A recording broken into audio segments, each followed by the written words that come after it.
Happy offseason, everybody. The NBA draft is in the books. Many foundational NBA trades are in the books, and it is time to go pick by pick and major transaction by major transaction. Welcome to Chucking Darts, a podcast of informed, rigorous, reckless, harmless, speculative, and fun predictions about the game we love. You can call me Chuck. This is episode number 246. My last episode was I think 2 to 3 weeks ago, and that was with Brian Geisinger talking about the NBA Finals and the Knicks' massive achievement in defeating the San Antonio Spurs in 5 games.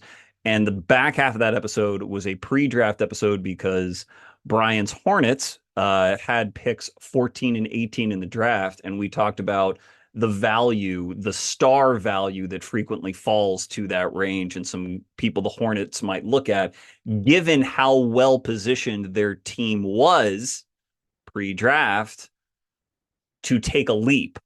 But unfortunately for the relevance of that episode, LaMelo Ball got traded. And so they are a radically different team, still very interesting. And the episode is still worth listening to. But they're a little bit different now. A lot of teams are a little bit different now.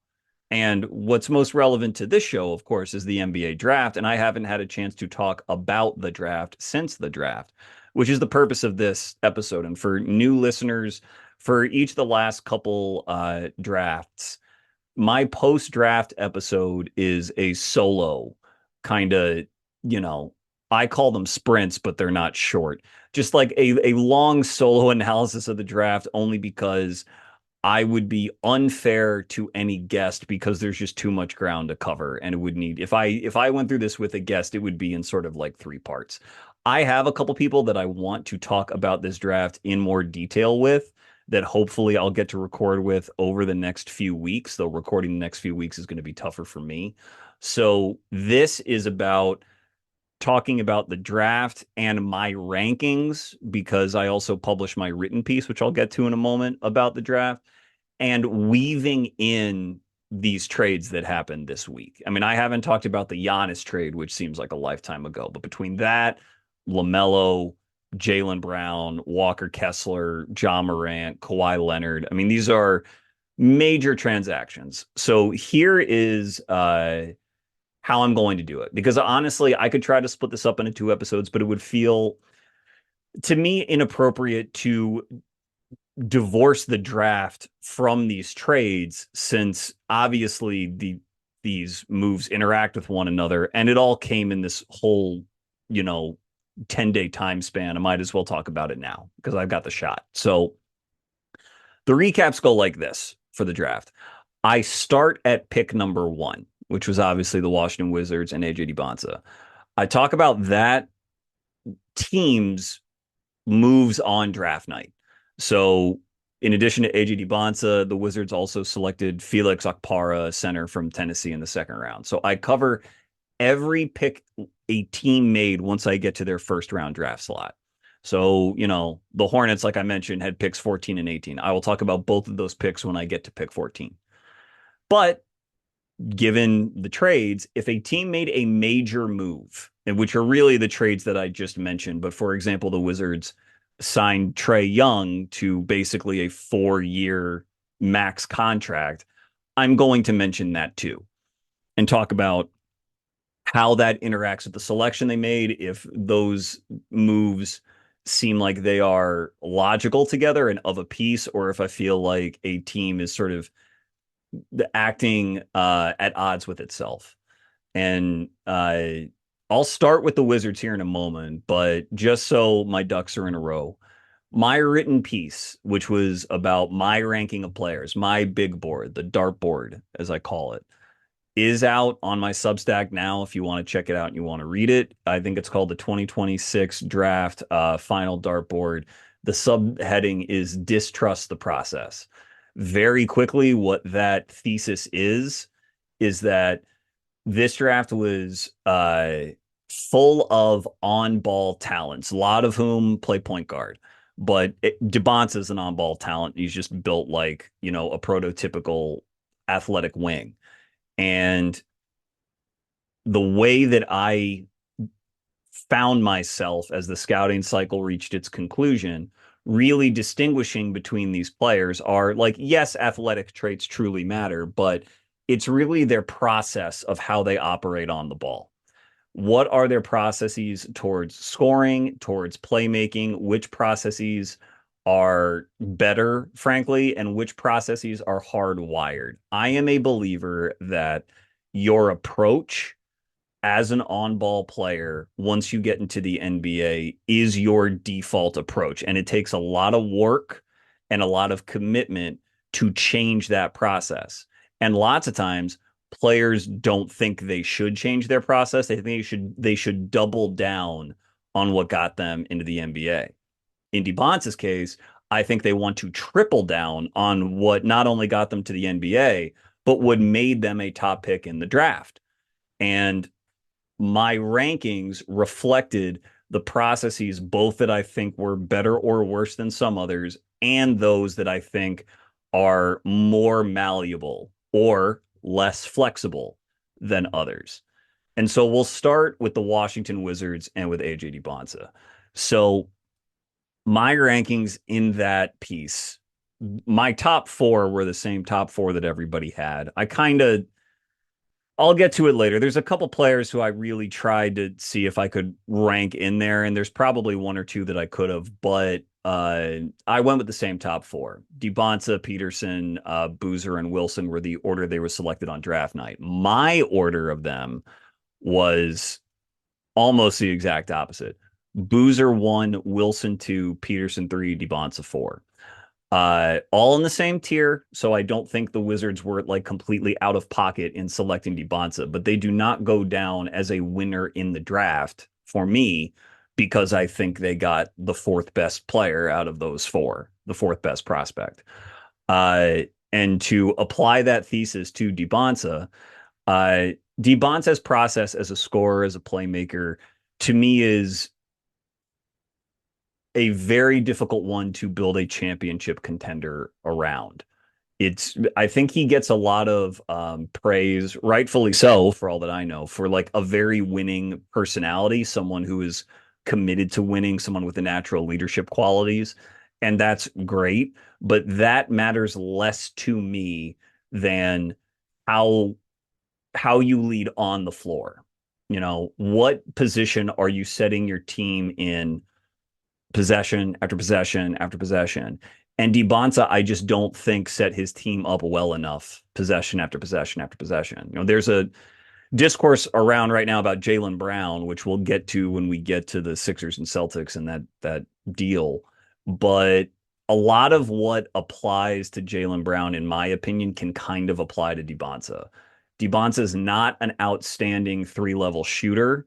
There's some optimism about his three-point percentage, or I guess his three-point outlook, but it's not a shot that he likes to take. That is part of his offensive process, is he'll take those threes. He will, but it's not really what he wants to do. He shot far more mid-rangers than he did threes. He shot more mid-rangers, I believe, than layups, though I'd have to double check. Like I'm pretty sure that he shot about 275 mid-rangers. And what I put in my piece is like, I think the other wing lotto prospects since 2008 per Bart Torvik to shoot that many raw mid-rangers, I think was Evan Turner, TJ Warren, and one other player who again is not some Hall of Famer. It's guys who defaulted to the mid-range, and in the pros they defaulted to the mid-range as well. Now, if I thought AJ was going to be no better than TJ Warren or Evan Turner, I would have ranked him like 12th, not 4th. But because he's a better athlete than those guys and a more polished overall scoring talent at a younger age than those guys were. But the reason he takes so many mid-range shots is because, number one, he likes them. That's the most important thing with any process. And number two, he stops the ball. Not all the time and not like out of being a ball hog, but he's used to getting the ball and holding it, at least for a couple seconds. And he's used to getting the freedom to survey the floor and decide how he's going to attack. There are players who can do that. Luka is one such player.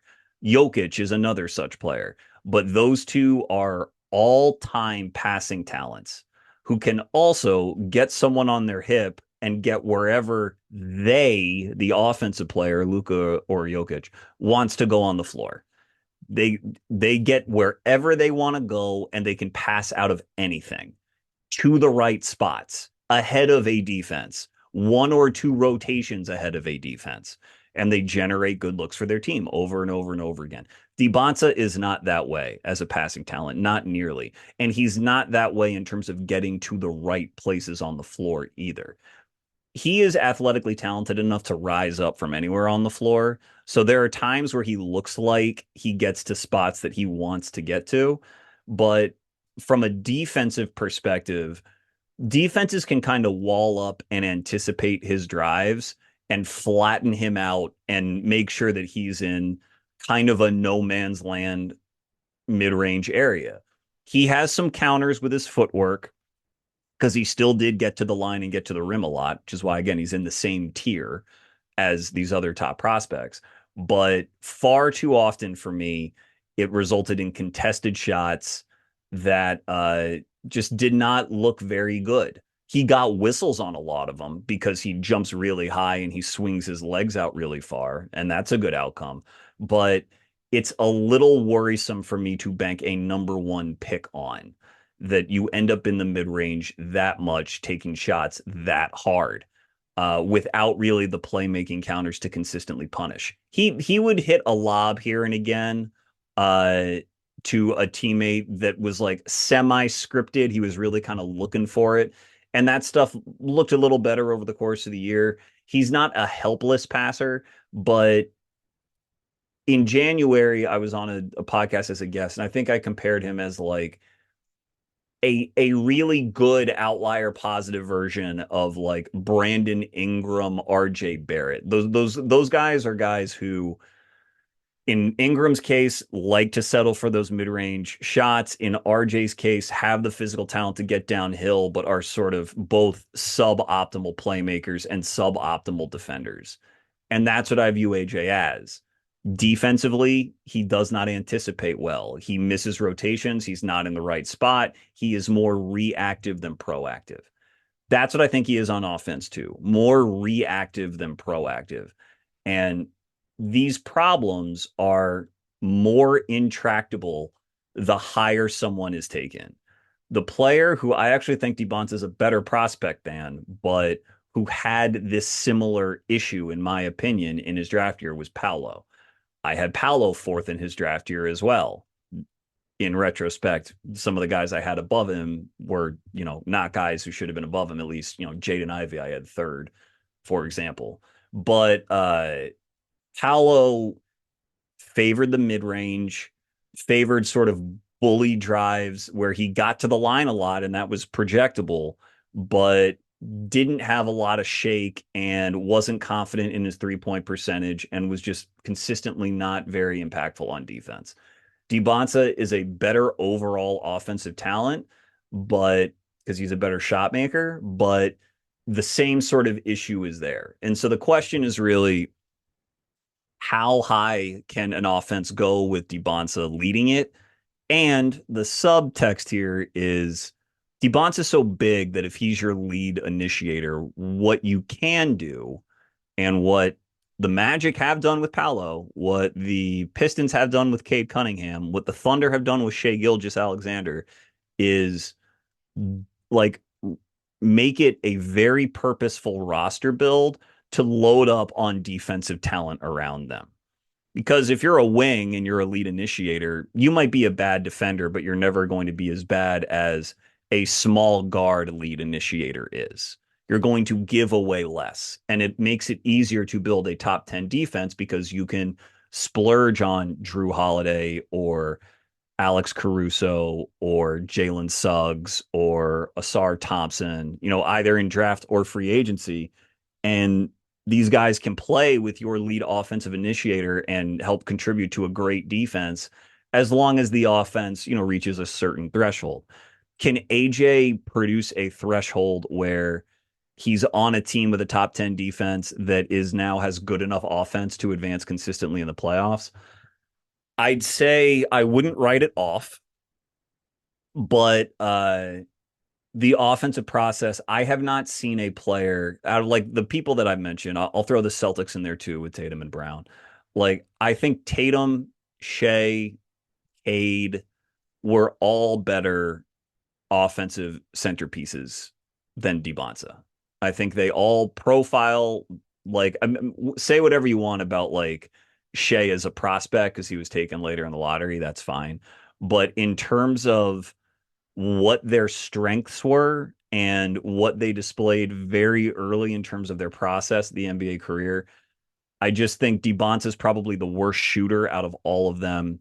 And pot like Tatum, Shea, those guys are not ace passers, but I don't think Dybantsa is any better as a passer than them either. So it's not impossible, but I expect him to have some of the same problems that Paolo has had in Orlando. And Paolo, I don't know that the Magic have hosted a playoff series yet, and it's still a big problem for them. And I feel like Dybantsa could be facing the same issue. But the other major problem is this Trae Young contract. And I'm not going to add much here because it's been dumped on as a horrible like investment already, like way too lucrative. And that's exactly what it is.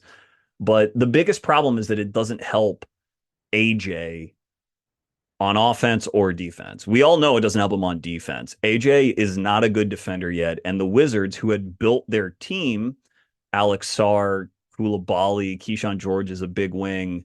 Whatever you want to say about those guys, they have some defensive malleability and talent. It puts them all on the back foot now because they all got to cover for Trae, who is going to be a bad defender because that's what he's always been. And he has no means for overcoming that. He's a horrible defender. And that coupled with, AJ in his first couple years is going to be hard to elevate that defense into the top 10. And on offense, not only do both guys need the ball, and neither has ever really shown Trae as a pro or AJ, up to and including BYU, neither has shown much talent for moving or existing or contributing off the ball on offense. Neither has. So now you create a situation, well, which one's going to be off the ball? And that's where an organization needs to understand where their priorities are. And I don't know that the Wizards can convince either. I mean, they're not going to convince AJ that he has to take a back seat. He was just the number one pick. AJ would think that he justifiably is the number one pick. And the team should be centering its offense around him.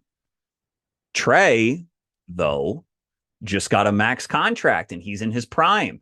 And so Trae's going to say, well, this is my team. This is a young kid that I have to mentor and show the way to. Again, it's not necessarily a conflict of selfish egos where they're battling for supremacy. It's both guys now have a logical claim to continue playing how they've always played. And those styles do not mesh, in my opinion.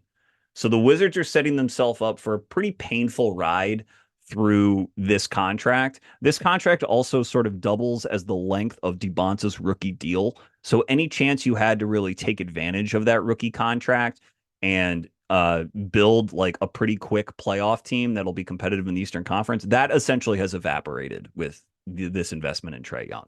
So the Wiz fans can be excited about Dybantsa because I think he's good enough to give them a puncher's chance at Eastern contention once Trae's gone. I mean, you're going to have AJ for 10 years, likely or more. And there will be versions of the team around him that could get pretty interesting and pretty exciting. But it's not the pick I would have made, and it's undercut so horribly by this Trae Young signing. Not to mention whatever happens with Anthony Davis, not to mention they just signed DeAndre Ayton and they still have Sarr. Like, that is much closer to a mess than I would like for it to be if I were a Wizards fan. And I have a Wizards fan, Ross, who came on after the lottery when they secured the number one pick, and we were talking about these different guys, and he was very excited, justifiably so. The Trae contract specifically is a bummer. Dybantsa is not my pick. I understand those who think he could be that level of talent, but I think everyone can agree the Trey thing, I think, not only is a bad investment, but actively hinders Dybantsa's development, which is never what you want. So they're not a winner. I wouldn't call them a loser, but they're not a winner for me. The Jazz at 2 took Darren Peterson. I had Peterson third. This is I won't call it a winner or a loser, but just like very logical, good pick. I have no problems with it. Um, Peterson, the reason I had Peterson 3 is because I think he is setting himself up to be like a true shooting guard in the NBA rather than a lead point, like a lead initiator. Number one, because he didn't do it at Kansas. Number two, because his process on the floor is not really a playmaker's process. It is a scorer's process. And Peterson is an extremely gifted scorer. I said in my piece that he marries athleticism with like shooting and shot making talent pretty much better than any player, any prospect this decade, or any I should say like guard prospect this decade, uh, except maybe for Anthony Edwards. And Peterson on like was probably is probably a better shooting and shot making prospect than Edwards was at Georgia in 2020. So he, in terms of like boxes you want to check, had the most basketball talent in the draft, in my opinion. But since he does not have that playmaker's process, since too often he is he is operating in pick and roll or in ISO, looking for a way to get to his jumper. And it's a great jumper. It's a great jumper. But since that's what he's wired to do, it led to him too frequently uh ignoring some passing reads.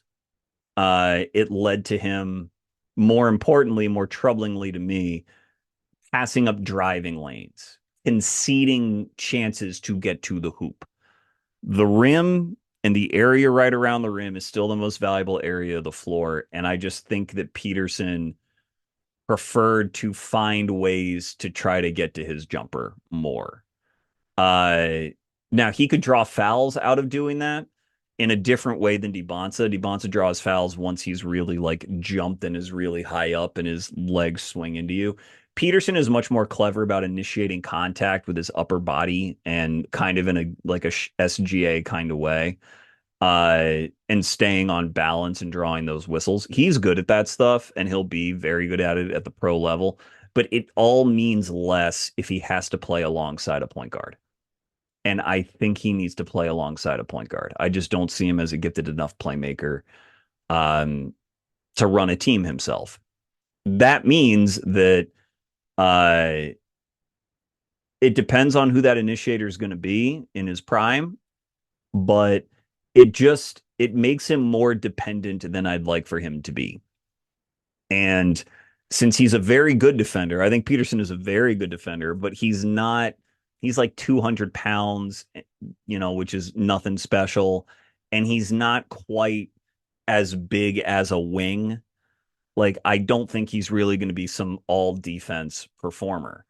So, SGA is so valuable because he's not quite an all defense performer, but again, you can build that great defense around him when and he like allows those all defense players to basically stay in their lane and do what they do because he can shoulder so much offensively. I don't think Peterson can shoulder as much offensively. So I just think that he's going to be like an excellent player. I think he can be sort of a Booker or even a better Devin Booker than Devin Booker is possibly, though I'd say that's sort of a 50-50 shot. I'm ignoring all this off-court stuff and his availability and everything like that. I don't know where all that shakes out. It's not really my place to speculate on it, but there's there's enough with him that just makes me think he's not going to be his team's lead playmaker or his team's leader, period. He's going to be a guy who can get extraordinarily hot and can display he can be the best individual talent in any given game if he's like all the way locked in. But there's going to be sort of a lack of connection in how he applies his skills. It's a lot of individual brilliance, a lot of individual reads on defense, individual scoring process on offense. That'll be great, but is going to leave you wanting more, in my opinion. But still can make all NBA teams, still can be an all-star, still can be a great player, still have no problem with the pick. I mean, the Jazz under Will Hardy run an offense where the center is actually the passing hub frequently from above the 3-point line because Hardy has basically a mandate within him that the paint will always be clear. That's great for a guy like Peterson because he's a good off-ball mover already, again, when he wants to be. And that will make his drives easier and it will get him to the rim more. Just by the style of play that the Jazz implement, he will find himself in the paint, finishing in the paint more, which is good. I mean, the Jazz could look down in 5 years and say Peterson was the best offensive talent in the draft, and he's also a good defensive talent. And so, we got the best guy. Very possible. Peterson probably has the most capacity to make me look wrong just because his level of talent is that good. But I'll stand by my eval that the role he is going to cast himself in is a slightly less impactful role than like consistent first or second team all NBA guys. Okay. Number 3 was the Grizzlies. The Grizzlies are a winner. They're the first sort of unambiguous winner for me. They got Cam Boozer at 3. They got Kareem Lopez at 21 after trading down twice and amassing 5 extra second round picks in the process. And they got Richie Saunders in the early 30s. Boozer was my number 1 player. Lopez I had 15th in a tier that was from 13 to 23, but like just outside the lottery, but certainly ahead of 21st where they took him. And Saunders was a guy who I had in my first round before he tore his knee. And he tore his knee, so I had him a little lower where they took him. But obviously, if his medicals checked out, certainly an acceptable pick. Boozer has the best offensive process out of these top 4. Dybantsa, Wilson, Peterson, and Cam. Boozer's process is more malleable, more flexible, and is more conducive towards establishing a consistent floor of excellent team offensive play. He's the best passer out of all of them. He gets to the rim more than all of them. He creates more rim attempts for his teammates than all of them. And he's the kind of guy who looks unexplosive. And when he's one-on-one in ISO, he is unexplosive. But where I think he can thrive in the NBA is as a guy who is not holding the ball, who's touching the ball and getting off it and screening and relocating and reacting very quickly because he sees the game at a quicker, higher level than these other 3. And he would show frequently at Duke the capacity to make these quick decisions and get the ball out of his hands on time or ahead of time, ahead of a defense. And that's when he looked at his best. If he could attack a closeout or like a semi-closeout, if he could cut off of the ball and get the ball kind of with a head of steam, a couple feet behind him, so that he wasn't just starting from a standstill, he was really, really, really good. And he's the youngest out of all of them and the strongest out of all of them.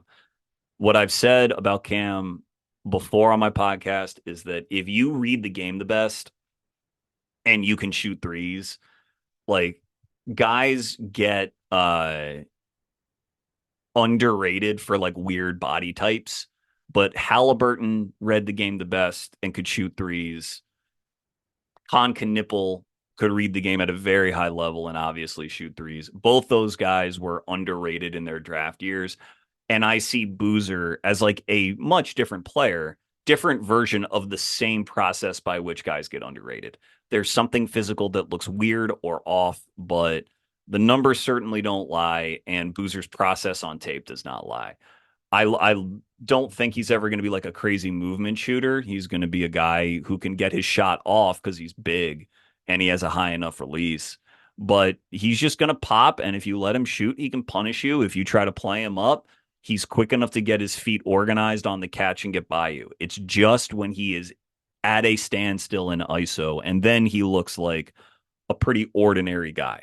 So I didn't put him in his own tier because if playoff basketball ever slows down and he's all of a sudden making decisions while his teammates stand around, he's going to look a lot worse. And he's going to look like a guy that good NBA wing defenders can handle one on one. But if he can commit to the process that he shows when he's at his best, quicker touches, more movement, screens and rescreens, inverted pick and roll, short roll, pop out, close out attack. If he can commit to playing that style hard all the time, then he has like an open runway to being the best player in the class. Lopez at 21 is actually like, he's not 250, he's 220, but he's Boozer's height, and he had the biggest hands in the combine along with Jaden Cadence, but Cadence is a center and a freak athlete center at that, and Lopez is a wing. He's a guy who he shows stuff that you can work with as a shooter, passer, and handler. He's not an expert in any area. So he's like, gets cast as a jack of all trades, master of none sort of thing. But he is freshly 19. He played all year in Australia as an 18-year-old. And what he showed towards the end of the year there was much more of a willingness to attack off the dribble downhill with a little bit, I don't want to call it like sauce in his handle, but stuff that looked like he has some handling, like some actual handling talent at over 6'9" in shoes, like real handling talent. He's not Patrick Williams. I love Patrick, but he's not Patrick Williams. He's not Reese Shea. Like, he has more confidence in his handle and wants to get downhill. Frequently, what that would mean in the Australian league is he's just like barreling into people, but he would get foul calls because a lot of them weren't in guarding position. And Kareem is a good athlete, not a great one, but he moves that weight well enough that it's coming and you better be squared up. And not a lot of people want to square up against that guy. He is physically not crazy explosive, but he is just like a hulk of a human being. You marry that with like pretty decent feel on both sides. Again, he doesn't always fully actualize it because his burst off the ground is unremarkable, but with good length, enough wits to like stay out of foul trouble, and a willingness to compete on both sides of the ball, that's a guy who, with just a little bit of shooting development here or there, just like a little bit of a good tail in dribbling, passing, or shooting, that could be a guy who is a no doubt starting wing in the NBA. No doubt. And maybe a guy who could like scrape into all-star conversations in his prime if his scoring process evolves enough. I think that stuff is theoretically on the table for him. Lands outside the lottery because I don't see him like as a nuclear talent in any area, but you can't fake 6'9" with a handle at 220. And that, the Grizz are enormous now because Edie's their center and they have Boozer. They just got Chris Murray and Jeremy Grant for Ja, and they have Kareem. Cedric Coward is their 2. Like, I mean, they are a massive team. They're all going to be physical. They're all going to beat you up. And I find it highly unlikely that Kareem, who was picked 21st, is going to be behind 20 players in this draft. He's going to finish easily higher than that. So the floor for him is a guy whose shot never fully comes around. And then maybe maybe he is between 15 and 25, but I felt good about my ranking and kind of wanted to rank him higher, but it's a deep draft. So He ended up where he ended up, but like definitely a value. Saunders, I already mentioned. My comp for him is Quentin Grimes, a guy who is an extremely talented 3-point shooter, off dribble, off catch, off movement, can has some bounce and has a nice high release, 6'5" in socks, and can really, can play sort of guard wing. And Saunders has better off ball defensive skills than a lot of shooters in this draft, and more than Grimes for that matter. But he can really play. He knows how to anticipate and how to be at the very least an NBA neutral on defense and likely a slight positive. Uh, Not much of a passer, but a pretty physical driver. He should be able to play in rotations as long as his knee holds up. He's older, he's hurt. That slid him down my rankings, but he was otherwise a first rounder. So Grizzlies are a winner. The Chicago Bulls took Caleb Wilson, and then again at, I believe they had pick 15, if I'm not mistaken, they took Swain there, or I should say Swain from the University of Texas. Those are the only two guys the Bulls acquired on draft night. They're a winner. I had Wilson 2, so to get him at 4 is a win. I had Swain 14th, one spot ahead of Lopez. They got him basically right in his range, but the just getting those two have substantial upside. It kind of troubles me a bit that they have a similar flaw on offense, which is that their 3-point volume, they would rather not shoot threes, both of them. You would ideally want a draft haul if you're going to have 2 picks that are basically lotto range, that you get a blue chip shooter with one of them. But nonetheless, each player has enough to recommend that they still make the Bulls a winner. Wilson, again, out of the top 4, is the best athlete easily, in my opinion, most explosive.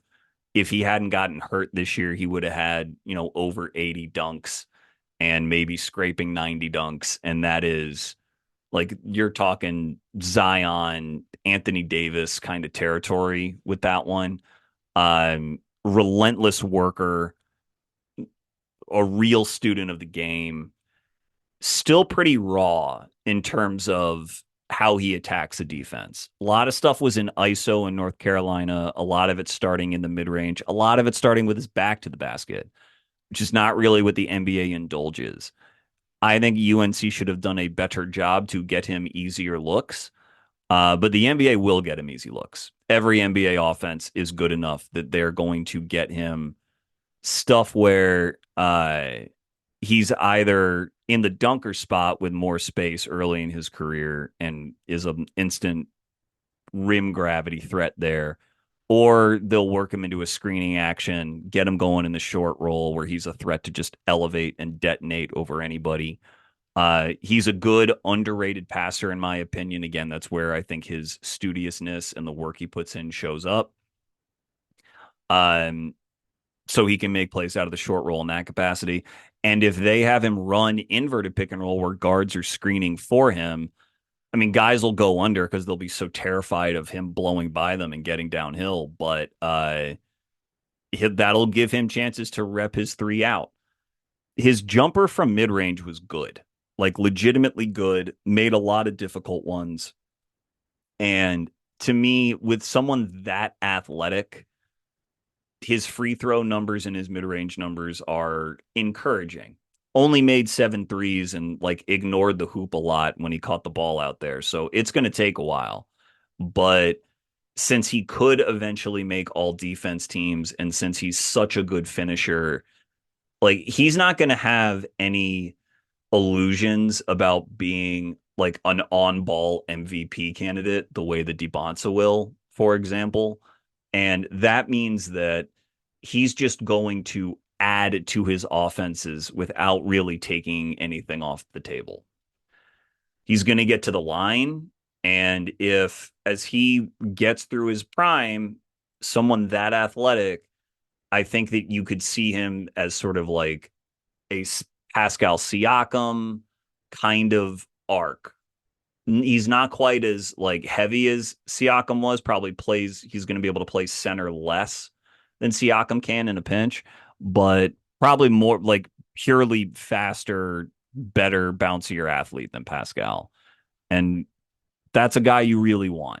And since I think all four of these top guys have sort of drawbacks to their scoring process, give me the athlete who I know is going to work extremely hard and be the best defender and still have tons of gravity as a driving threat or as a finishing threat around the hoop. So that's why, like, you give the ball to AJ and you're playing AJ ball. You give the ball to Darren and Darren's gonna want to play with a point guard. That though those two I think are going to kind of either ceiling cap their teams or in Darren's case kind of ceiling cap their own value. Whereas I think Caleb can serve in a really important capacity, an all-star capacity, but like an all-star running mate capacity, like potentially though for a title team. And that's why I ranked him two. So that's I bank on the more malleable processes that Boozer and Wilson have out of my top four. Swain, a star bet. Not my favorite star bet because I mentioned again the 3-point volume for him is not really there. His 3-pointer's slow, so it doesn't profile as the best thing when he doesn't have the ball in his hands. And he kind of is a guy who needs the ball in his hands. But behind Dybantsa, he's the best wing going downhill on the ball in the draft. Like the best playmaking wing on the ball in the draft besides Dybantsa.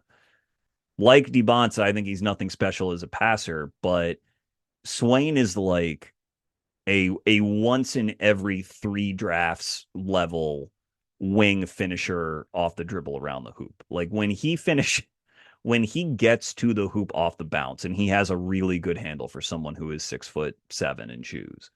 Uh, he can do some pretty amazing stuff, and not stuff where he's like, again, he's not Paul George in his prime dunking on people. It's like more creative, like body English touch based finishing, but he's excellent at it, really excellent at it. Um, I wanted his tape to be better than it was. He was like a pretty good defender when he was at Xavier, but he transferred to Texas, got the ball in his hands more, and his defense went down. More lapses, let like more reactivity instead of proactivity, like I said.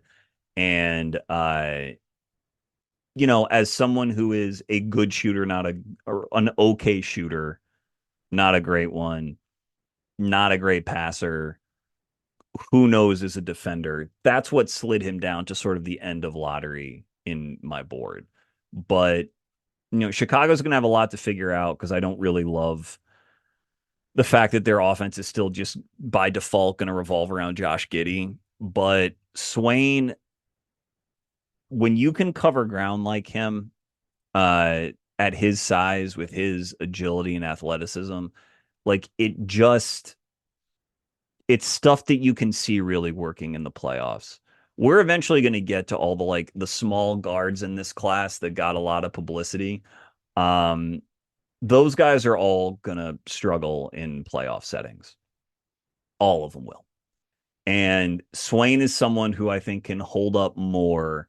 And when he gets the ball, if he's able to get past his man on a closeout, like he's a real problem, a real asset.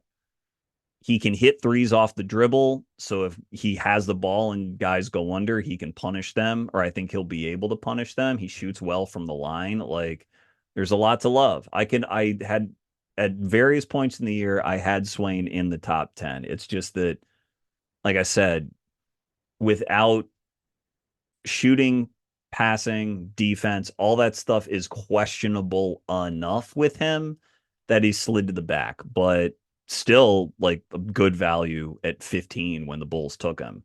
And they'll be big, athletic, fun, maybe not good right away because they've got stuff to figure out with their rotation and how that offense looks, but two really athletic, upside laden talents. So good for the Bulls. Okay, so the Clippers at 5 got Keaton Wagler. They're a winner in my book right off the bat, and I'll get into their full haul in a second. But My second tier was 5 through 12. Big second tier, which sort of reflects how people thought the draft kind of flattens out, drops off a bit. But Wagler was number 5.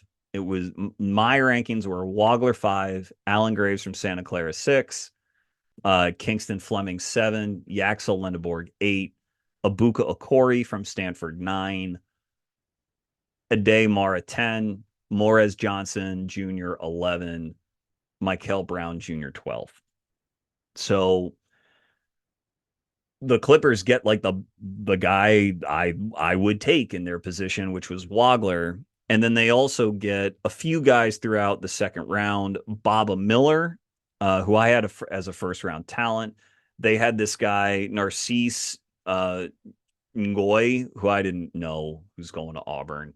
And then Nick Martinelli, who's like a nice kind of wing sized player, but not really an NBA athlete. Like smart kid, but just nothing I would prioritize. But this is really more about Wagler and Baba.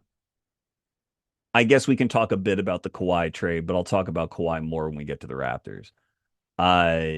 They certainly did well to get positive pick value for Kawhi, considering Kawhi's injury risk and everything. I don't think that much of Grady Dick or Ingram, but they got I think they did well to get those picks for Kawhi. I think it's 2 unprotected firsts and a swap.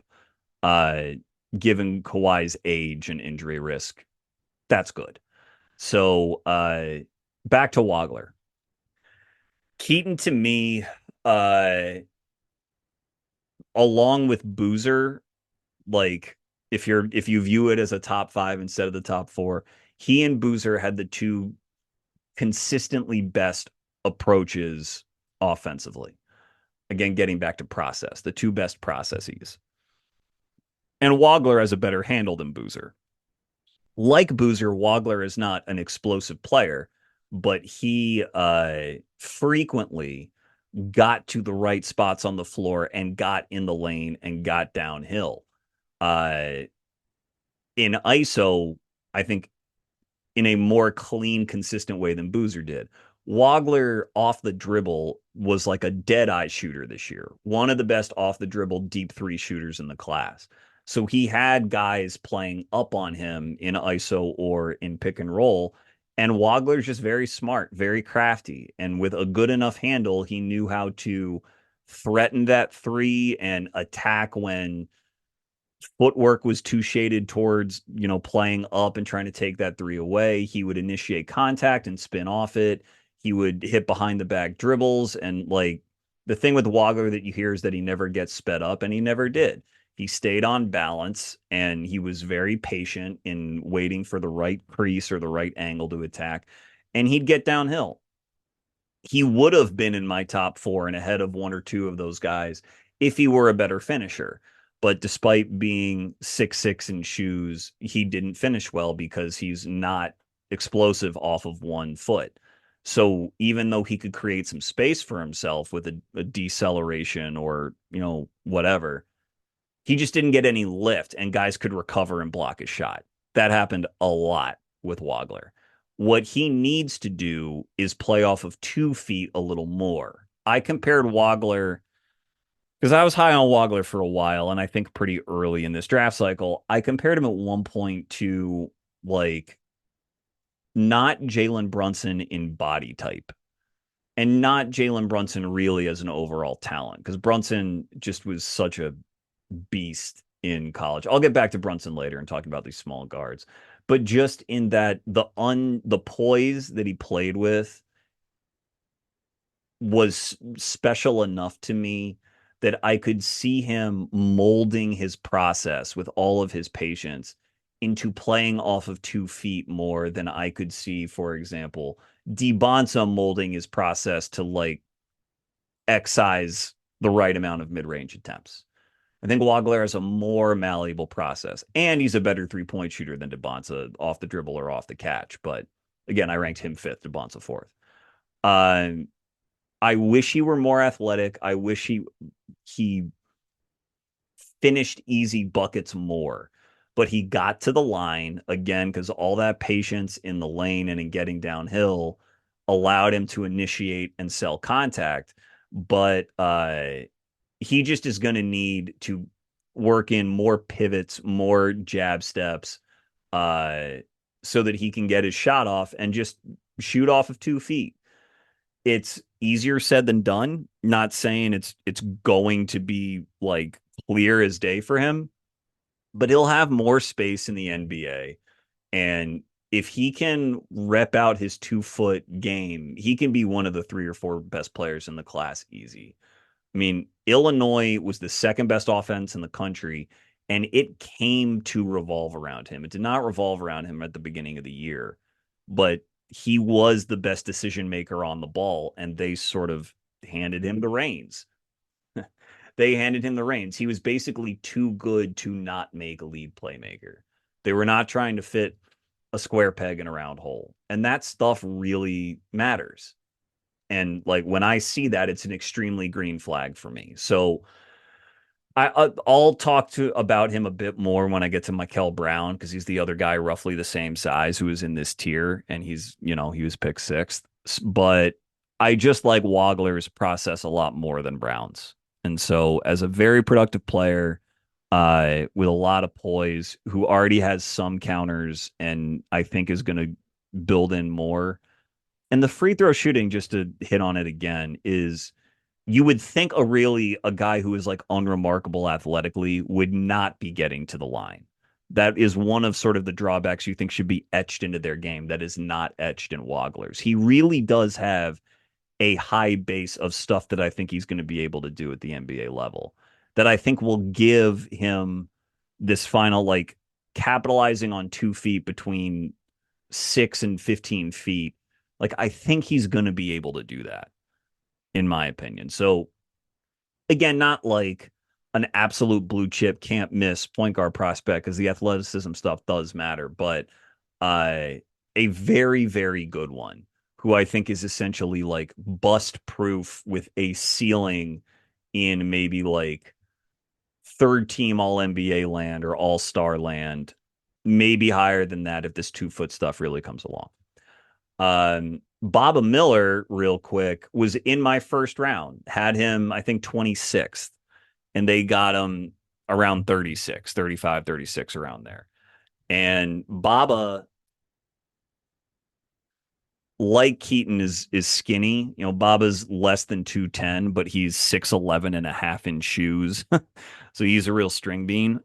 But he can legitimately play off the dribble in a way that most guys his size just can't do.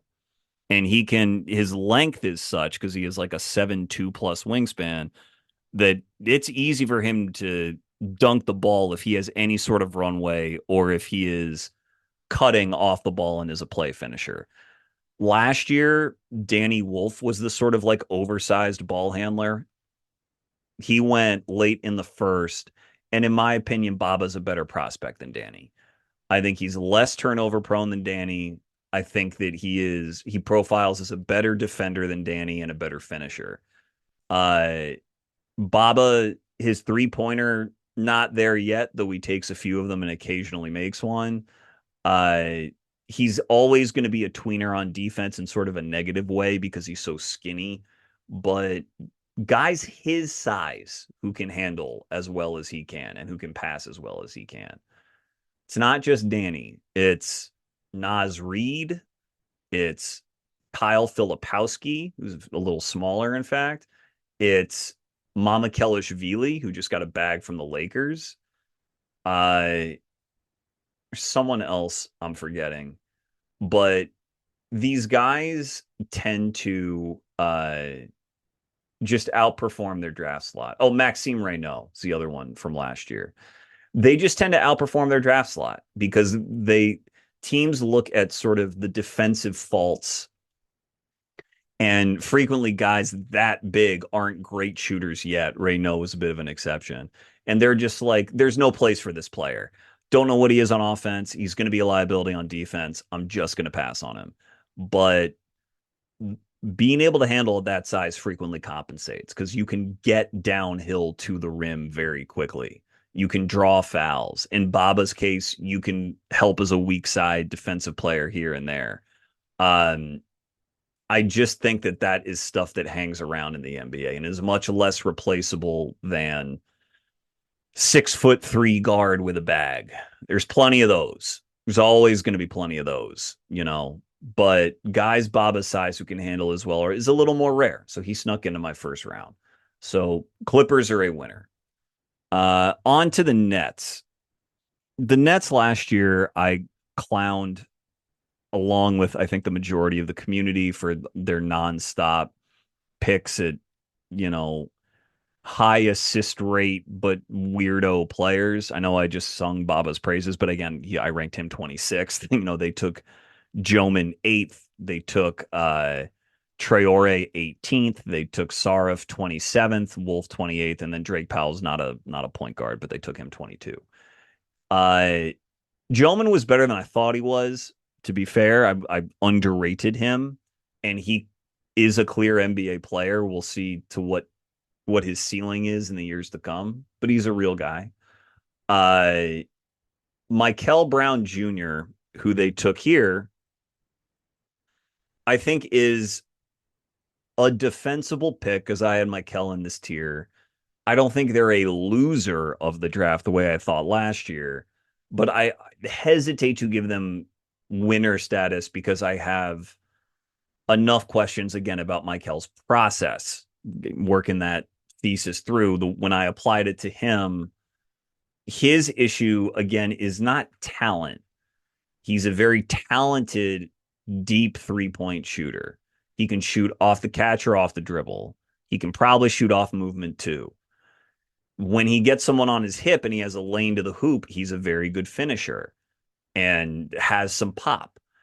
He's not a big point guard. And I think some people were maybe fooled into thinking he was a big point guard just because he's bigger than Sturtz or Acuff or Flemings or and Flemings and Phylon, like, and Christian Anderson. He's bigger than all five of those guys, but all five of those guys are they're just small by NBA standards. So he looked bigger by comparison, but he was like 190 pounds.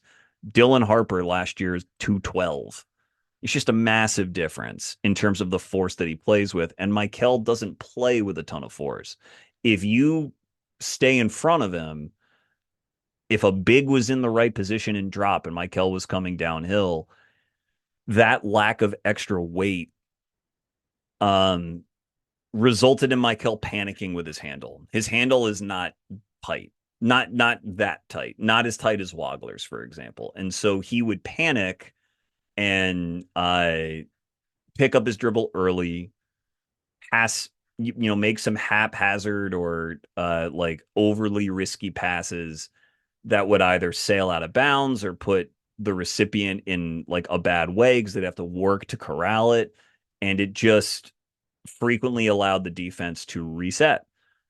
I don't want to knock him too hard because he has real talent. He can throw live dribble passes with either hand. It's just when he was crowded, his process broke down. And I think one of the reasons he's repped out deep threes is because threes where he's guarded a bit tighter, he's just left less comfortable in taking. Is what happens when you have a handle that's not that tight. So you couple that with the fact that I don't think he's going to be ever really a positive defender because, again, he's just skinny. He's also a full year older than Wagler. And I worry that Mikel is not a real lead guard either, but is sort of a, like, he can be like a microwave guard. He can be a guard that plays with other point guards and still sort of gets his stuff in. I've compared him to Kobe White in the past, for example, but that's what you have to remember about the guard pool in the NBA. Like, Mikel not being a lead guard isn't the only issue Mikel has. It means that he also now is competing with like Ayo Dosunmu and Kobe White and Cam Spencer and Ty Jerome and, Colin Gillespie and Dennis Jenkins, if you're a Jenkins guy. Like, there's just so many guards who are never going to make all-star teams, but who can play and play efficiently, even if it's lower volume. that Mikel could end up over the course of his rookie contract if he has a long runway and he's playing his sort of like quasi reckless brand of ball. He could look worse than a lot of those guards or all of those guards, and he can look kind of bust-ish if that happens. Like he's got to find a way to either become a lead guard, which I think is kind of beyond him right now, or to become an efficient guard at lower volume and one who can play off the ball a bit more, which also takes time. Usually doesn't arrive until contract number 2. And so that's the problem, is that I think contract number 1 is going to be a rough wait for him.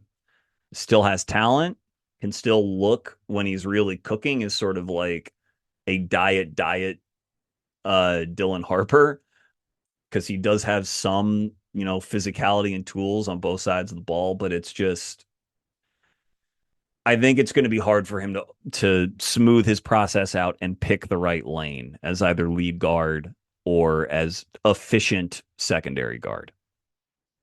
So that's 1 through 6. I don't call again. Oh, and they got, I should mention, Joshua Jefferson towards the end of first round, right in the range where I had Jefferson. Good pick. Like Jefferson reminds me a bit of big Jalen Williams on the Oklahoma City Thunder. Exceptional feel for the game, very selfless passer. Jefferson is a better passer than Williams, frankly. Can step in and take a charge, can really position himself well on defense, just doesn't have much lift, isn't a very good athlete. But he is 6'9", 240, played in an offense in Iowa State where he was a post hub, but I actually was most intrigued by him when he was shooting threes and driving from the perimeter. Not again, not a nuclear athlete, so not like a blue chip driving talent, but I think he can play downhill more in the NBA. And if the 3-point shooting is good enough to where he's really getting guarded out there, he's a good enough passer and he can move his weight well enough that he might be able to start in the NBA, which obviously would make him a pick worthy in the teens, at minimum. So a pick with a little bit of juice in the late first. Very good defensible pick. They picked up Tyler Bilodeau in the second round. Whatever. I don't think much of Tyler, but he can shoot and he's big. Big guys who shoot usually stick around in the NBA more than you think. So I think it's like an understandable draft, but kind of a squinty one. You're kind of just saying, well, if this and if this and if this, it can really work out. I don't know that the Nets are doing a good enough job acknowledging the downside cases of their picks. Not a loser, not a winner. Number 7 was pardon me. That was the Kings taking Acuff. No wonder that escaped me for a moment. All right. So Darius Acuff, through no fault of his own, Acuff is sort of the poster boy for what I think the other like second truth is about this draft, which is that these guards who had these high profiles and had these great seasons are just going to have a rough go of it getting over the hump of not just stardom or superstardom in the NBA, but over these really good starter or high bench guys that are just more sculpted, have trimmed the fat off of their games, and who are now efficient. I mean, I mentioned it with Mikel, but it holds particularly true of Acuff because Acuff is smaller than Mikel. He's actually 190 as well. He's a bit denser, but he's 6'3.5" in shoes, I think is what he came out as. And it's just, I'll say that he is a guy who is probably the lowest player I've ever ranked who I acknowledge I think can legitimately make all-star teams at draft time. I've just been wrong. Like, I thought Jalen Williams, Santa Clara, OKC Thunder, Jalen Williams, I ranked him around there, but I thought he could be very good. I just didn't see the ceiling at the time. I see an all-star ceiling with Acuff, and I ranked him 17th. Is that foolish? Maybe, maybe. And just to sort of contextualize it, the tier I had after um the 5 through 12 tier that ended with Mikel Brown Jr. at 12. The next one was 13 to 23. I've alluded to it before with Swain and Lopez, but it was 13 Brandon Burries, 14 Dalen Swain, 15 Kareem Lopez, 16 LeBaron Philon, 17 Darius Acuff, 18 I believe is Bennett Sturts, 19 Hannes Steinbach, 20 Zuby Ejiofor, 21 Cameron Carr, 22 Christian Anderson, 23 Jaden Cadence. That was 13 to 23. And not much difference, honestly, between this tier and the one preceding it. I think in my piece, I called the tier 5 through 12 as like guys with all-star or all defense ceilings who should like really, who can really impact playoff series. Um, this lower tier maybe has one guy in Zuby who I think has theoretical all defense value or cadence if he stays healthy. It has one or two guys who might make an all-star team if all goes well. Acuff is one of those guys, but there's enough dragging them down that I think their floors are lower and they are likely to end up worse than the tier in front of them.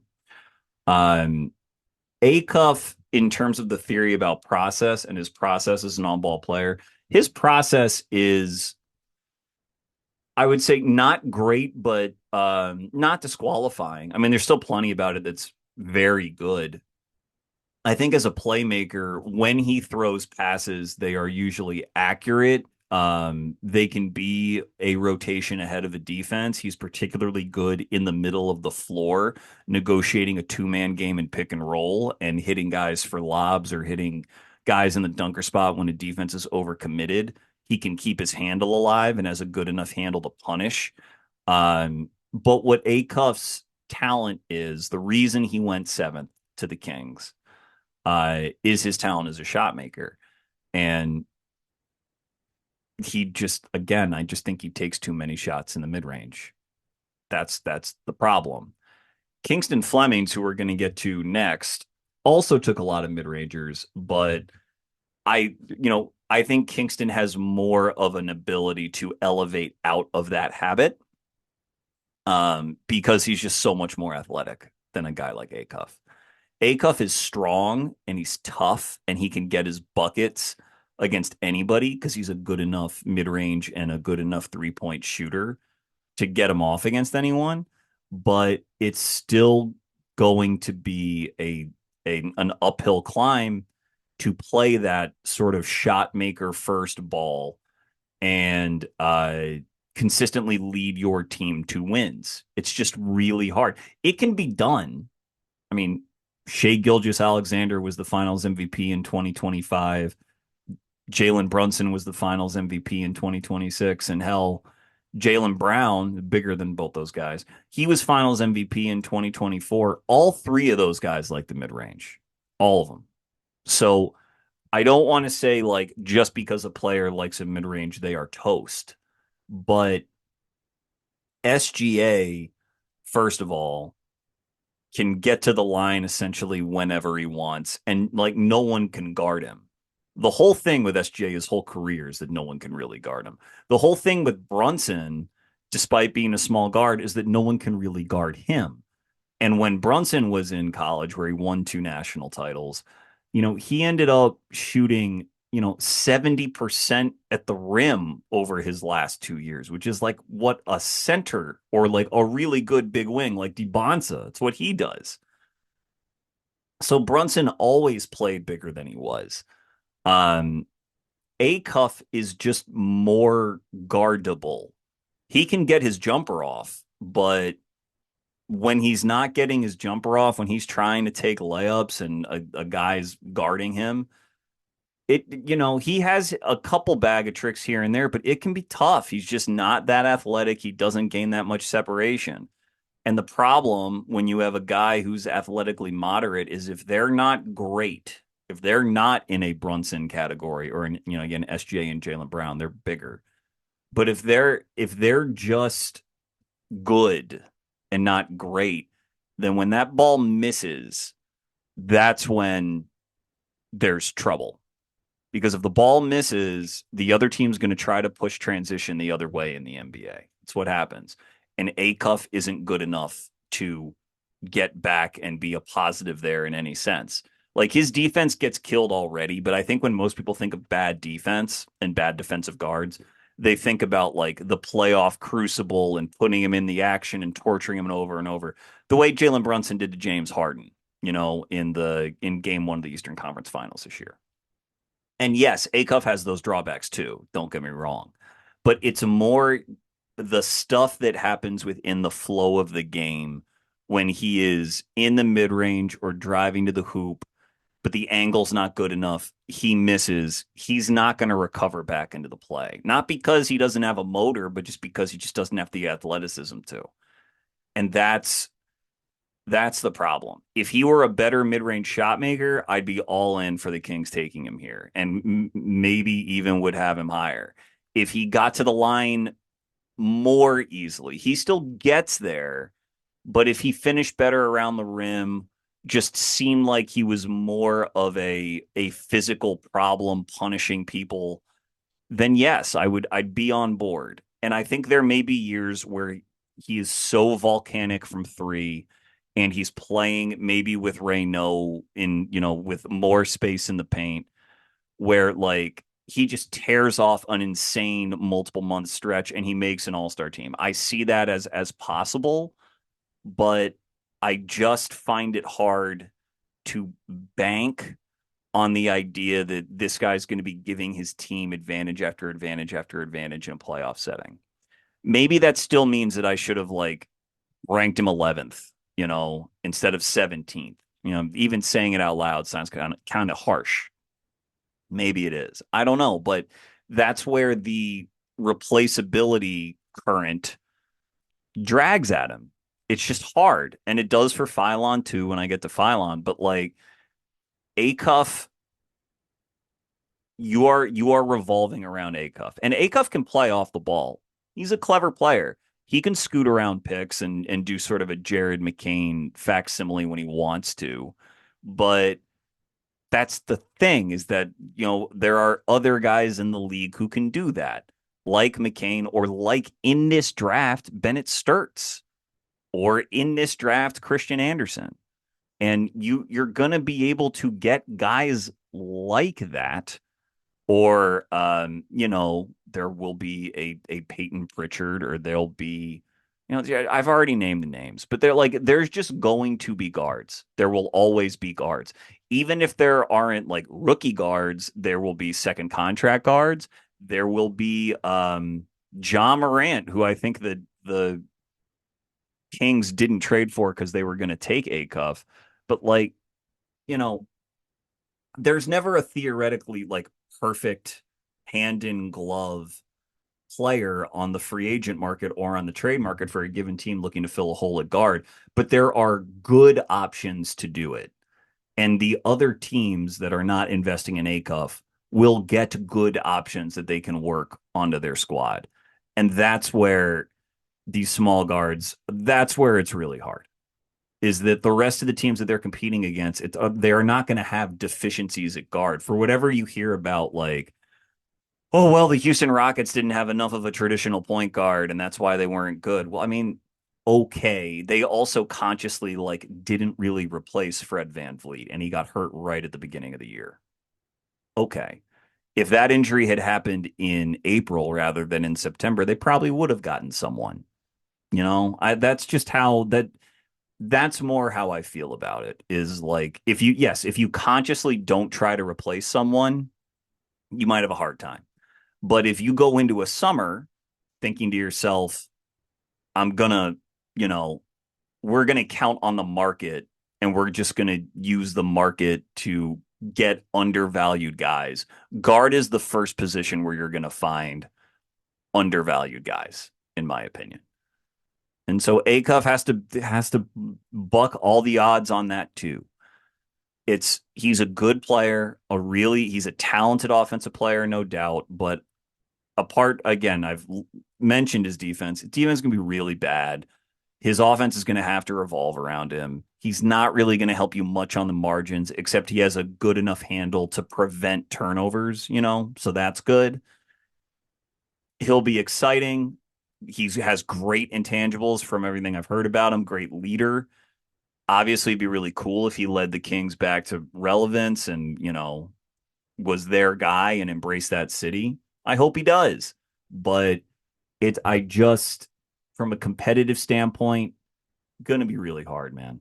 Really hard. He's going to be among the smallest point guard, like lead initiators in the NBA, and among the least athletic lead initiators in the NBA, and among the worst defensive lead initiators in the NBA. Just going to be hard. And the second he plays off of someone who's better than him, his defensive issues are going to become more problematic because if you're playing off of someone, you're expected to probably pick up some defensive slack, and he cannot do that. So just going to be tough. The other guys, so like I guess, I mean, I hesitate to even call the Kings a loser because Acuff does have upside, but uh, let's see. They got Alex Karaban and they got Emmanuel Sharp. Look, three guys who can shoot. Sharp is not a point guard and he's an undersized guard. Karaban is not a starting level athlete at wing, but he's a, very good intangibles, good connective passer, knows where to be on defense, has a bit more defensive juice to him than you think.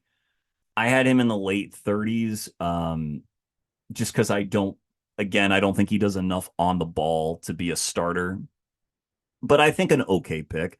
They picked him at the end of the first round, which was a little high, but I don't, at that draft is pretty flat there. Thought it was okay. Sharp again is okay as a second round bet. It's a bunch of 3-point volume, and he can guard on the ball better than Acuff or Karaban can. So it's okay. Decent bet in an NBA player. I would put the Kings as like a light loser, but I'm rooting for Acuff to prove me wrong. But that's how I'd say it. The Hawks at 8 are a winner. And just to recap here, to this point, my winners were the Grizzlies at 3, the Bulls at 4, the Clippers at 5, and now the Hawks at 8 will be my fourth. They drafted Kingston Flemings. They drafted Zuby Ejiofor, I believe, at 22 or 23, and then took Henri Veesaar in the 50s. That was a deal they negotiated with his agent, I'm sure, between rounds 1 and 2 when Veesaar didn't get taken in round 1. And so, like, agent told other teams to pass on him. Eventually, the Hawks took him. They just signed him to a deal that is basically equal to the 31st pick in the draft. So the equivalent of a high second round pick with multiple years guaranteed. So good for Henri. Flemings, I mentioned as another mid-range happy guard, but with a great, enough athleticism to, I think, correct that ratio enough at the NBA level. Flemings, to me, among these smaller guards, and I've said them before, but just again, Acuff, Flemings, Philon, Sturts, Anderson, and I'll even include Wagler, even though he's bigger. And Brown for that matter. I think Flemings is the best. He has the best athletic tools out of that whole crew. I think he sees the floor the fastest and the quickest and can make quicker decisions than everyone else because of his athleticism. And I think his shooting touch is basically maybe not the very best because, Christian Anderson's an insane shooter, but it's like right there. Not much of a drop off. Great touch in the mid range. Better than Acuff's in my opinion. Very good free throw shooter. Like Flemings basically has it all except he's, low 180s and he's just got like skinny, narrow shoulders, and it's just hard. Again, hard for me to imagine him as this like two-way force that some people are projecting him to be, but I ranked him 7th. This is all the caveat that I think this guy's really good and can be an all-star one day. when you're the best athlete and the best playmaker at point guard and you have shooting touch, like I'm going to rank you high. I've said in the past that Flemings, if he were 6'5" in socks, would be my number one player in the class. And I still believe that. If he were just taller, that would probably make him a better finisher at the rim. It would give him even more defensive versatility. And coupled with all his other gifts, like he would just be my guy. But he gets attacks for his size for a lot of the same reasons I said about Acuff, even though Flemings is a better athlete. He contrary to Acuff, the Houston offense did not revolve around him, and he had fewer weapons than Acuff. And so his sort of driving game, which is what Flemings likes to do, I think, passed up too many threes in favor of just sort of defaulting to dribbling inside the arc. But uh, his driving game was cramped at Houston because they never have enough shooting there, and there's always multiple bigs with the way Kelvin Sampson likes to play. And his drives are cut off, and that was part of the reason he would rise up in the mid range. The other part is that he has short arms, small hands, and not that good a handle yet. And that would cause him to protect the ball and rise up in the mid range. Some of that stuff is not correctable, but with more space in the league, I expect his handle to improve a little bit and his finishing to improve a little bit and the angles that he takes at the hoop to improve a little bit. Right now, Flemings gets downhill, but sort of either jumps too early or he jumps to avoid a contest to preserve an angle with his frame. And like, it's just like a wide, bad looking layup. I don't want to say bad looking, but just like a lower percentage layup. And that is going to be stuff that's hard to overcome. But he's so, I mean, again, like I said, so smart, so athletic, and with real scoring tools at every level, even from three or like off the catch, off movement. His shot looks a little strange, but defenses will concede it to him because they don't want him driving downhill and making plays. They'll give him threes. And I think he will rep it out. Because, like I said, I like his shooting touch. So this is a guy who could make all-star teams as like an efficient playmaker at guard who can score 20 plus a night. Defensively, he's better than all those other guards easily. Very twitchy, great anticipation, really quick off his feet, plays passing lanes, plays bigger than he is.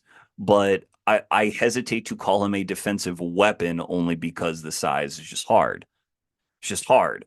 He may be a positive defender at the NBA level, and that'd be great, but like not an all defense level guy. And again, if Kingston proves me wrong, then he'll be even better than I ranked him, but I still ranked him seventh. Still a huge fan. So Hawks are a winner for him.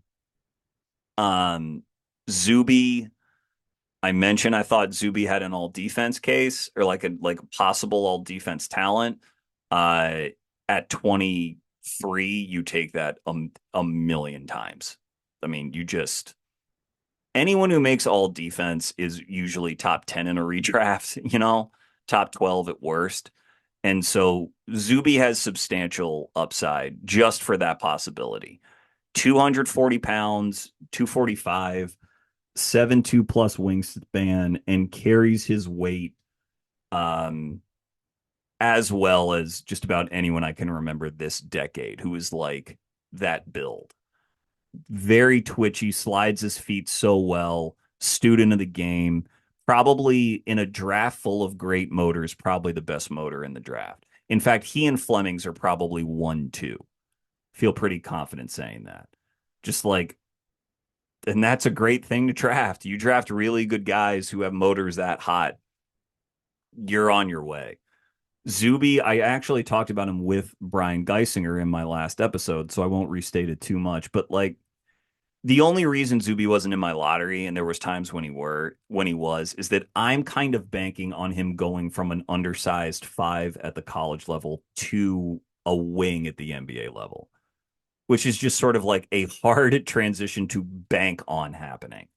Because as a 5, he is like definitely undersized and doesn't like he elevates off the ground fine, but he's not nuclear. And he's a beast offensive rebounder, but on the defensive glass, he's not great because of that. He also, you know, St. John switched with him all the time. He was out on the perimeter, so he wasn't always there to rebound the ball. But it's hard to imagine him anchoring any sort of a defense as a five just because of his size, which means to return starter value, he's got to be a wing, and he's taken his fair share of threes, and he's made some big ones in college, but he's made, I think, like 25% of them over the last 2 years.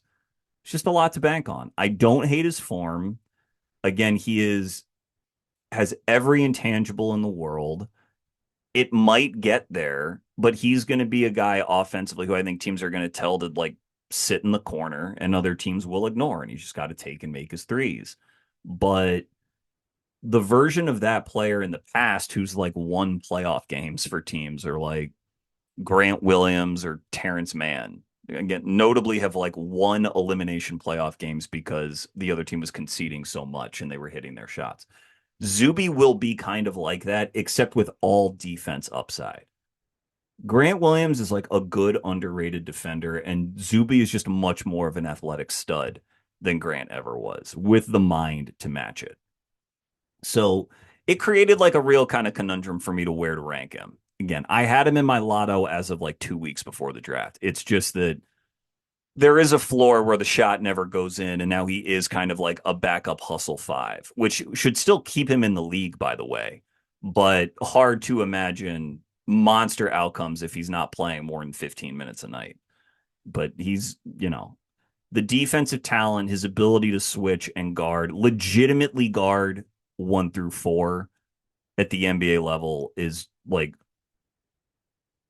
very rare. You hear this guy can guard 1 through 4, 1 through 5. Like, most of the time at the NBA level, that is just not the case. He legitimately can. So, um, I probably still should have ranked him a little higher. The floor started to spook me just a little bit when I was doing my final ranking, so I put him 20th, but that's still ahead of where he was taken. And just one of the upsides I'd be most delighted to see hit would be all defense Zuby starting, at power forward in the NBA level. But Veesaar, kind of the inverse of Zuby, still a hot motor, but whereas Zuby's talent is so tilted on defense, Veesaar is like a 7-footer who can shoot threes and who can drive a little bit and who can pass. And it's not much more than that, although he has, I think, really underrated body control around the rim and good touch around the rim. Like there's some quote unquote rim running fives who take off, but they have real trouble catching the ball, understanding where their flight path is taking them and where to lay the ball up or how to dunk it. And they kind of just never quite seem to be as good as they should be. Veesaar is not a great athlete, but has exceptional coordination and body control around the rim and can finish well as a result.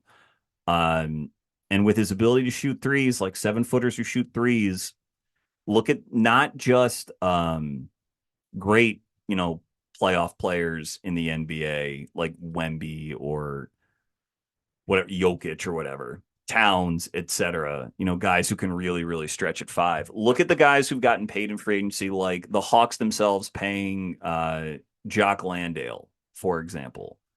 The reason he got 14 million is because he can stretch and shoot threes. That's why teams want to play 5 out. Any ability that you can provide to allow your teams to do that is going to give you value. Centers who can stretch are still like the player type that not enough teams in the league have yet. And Veesaar can do that, which is why it was ridiculous that he fell and why, I had him as a first round player. More teams, again, they see the lack of defensive athleticism at center and they pass. And more teams should understand how much these guys help your offense, in my opinion. So I project Veesaar to stick around. I don't know about starting center. I think the athleticism concerns do hit him there. But as a guy who can stick around, like I think he's a better prospect than like Quentin Post was, and Quentin's still in the league. Like it's just, I think it was a pretty easy eval to be late first on Veesaar. So Hawks are a winner. At 9, the Dallas Mavericks took Morez Johnson Jr. They also took Sergio De Larrea. Uh, oh God, Vsevolod Ischenko, probably butchering that, and Toby Lawal. I have the Mavs as a winner as well. This would be, if you keep track, 5 winners out of my first 9 teams with like no outright losers. King's a light loser, but I still give them a little slack. Um, and the winners are always going to skew towards the top of the draft because those are the teams who get the best players or the shots at the best players. I think I only probably have 1 or 2 more winners from now on. But I'm making the Mavs are more a team who took guys that I had ranked around where they took them. I mean, I had Morez 11th. They took him 9th. They took him notably ahead of Yaxel Lendeborg, his teammate, and Ade Mara, his teammate. I technically had those guys ahead of Morez, but same tier 8 and 10. Morez was 11. It's all very close. But and I had De La Rey 24th. He's the first guy in the next tier that I haven't mentioned yet. And they got him, I guess, technically at 30th.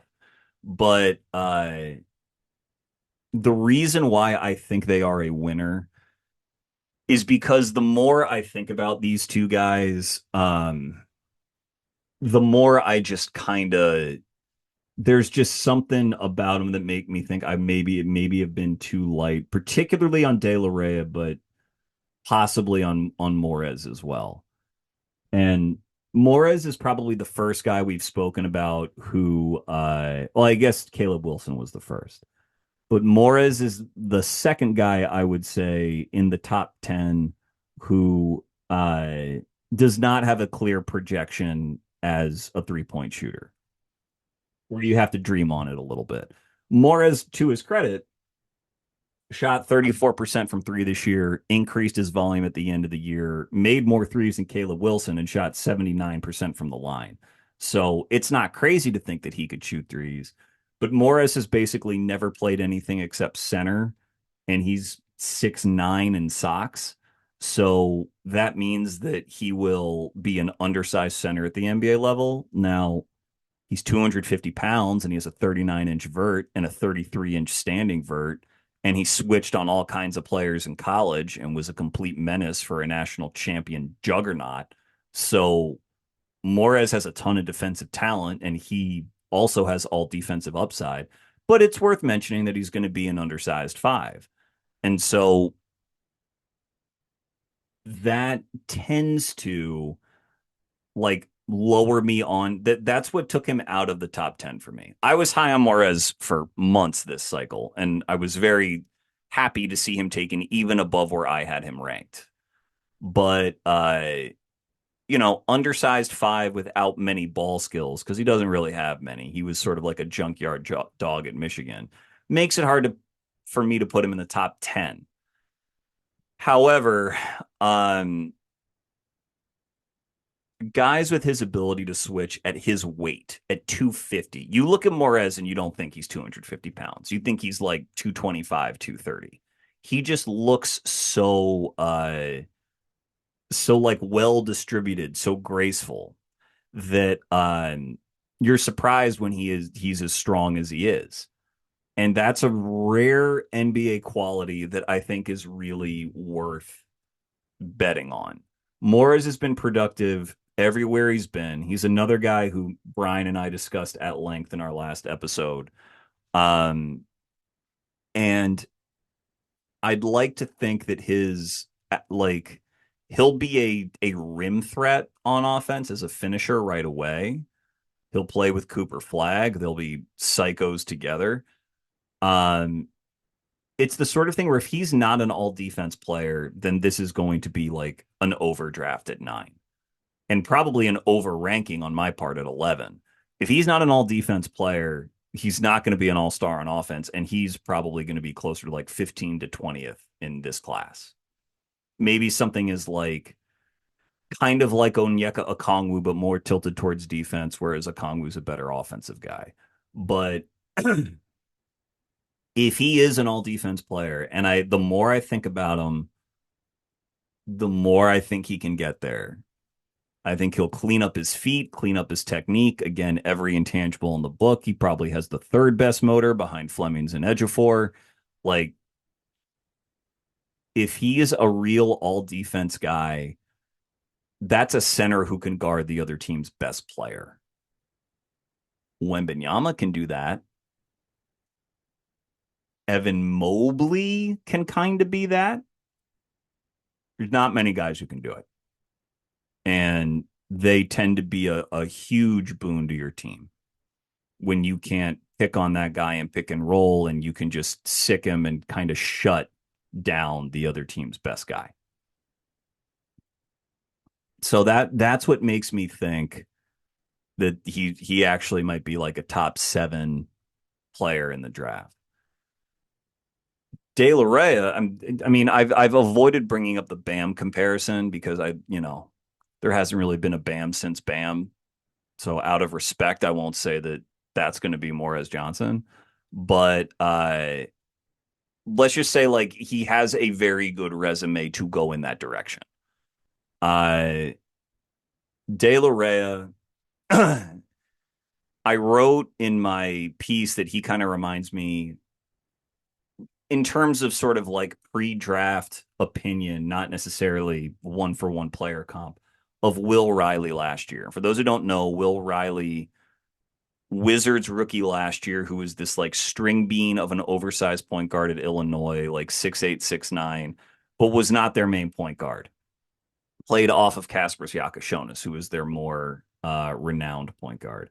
And Will could get downhill and get to spots with like a pretty good handle for his size, but wasn't a great shooter yet, was not an impactful defender being as skinny as he was, and went in the 20s, which is where I had him ranked. And I think I said on my recap last year, like, there's something about Will. He actually has been putting on weight during the season, which normally doesn't happen. Like, keep your eye on him. I might have been wrong and he might be better. And I think towards the end of the year, you saw what he can do when he's given more responsibility at the NBA level.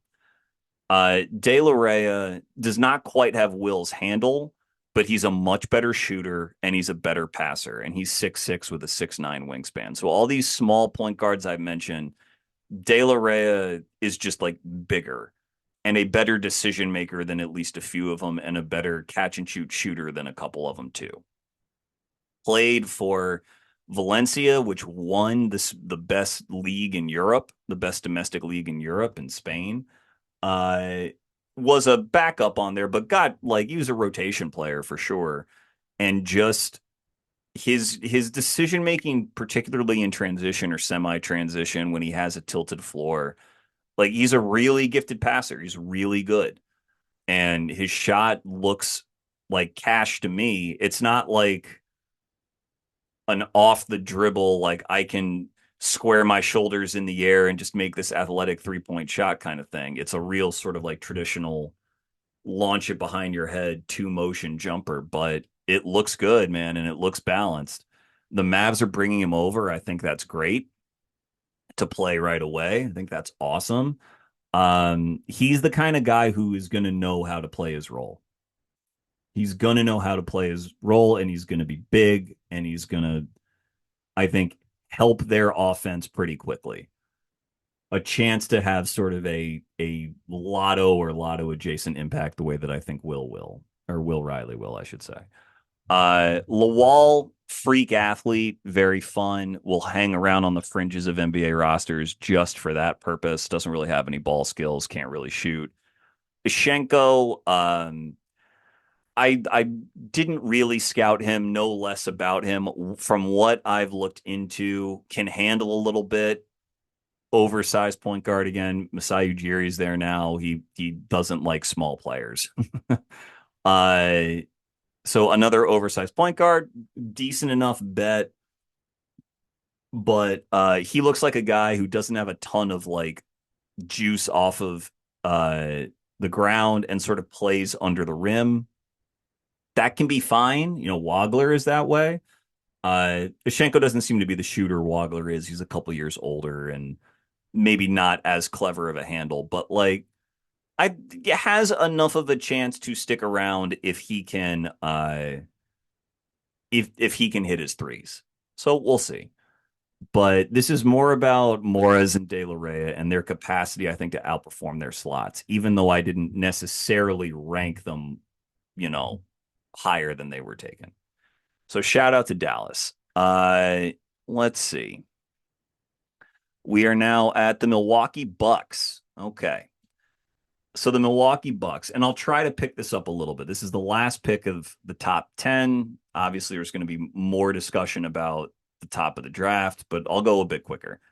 Uh, Braden Burries at 10, Nate Ament 13, and then in the second round, they got Rafael Castro and Malik Lewis. Obviously, they traded Giannis, so I will talk about the Giannis trade here as well.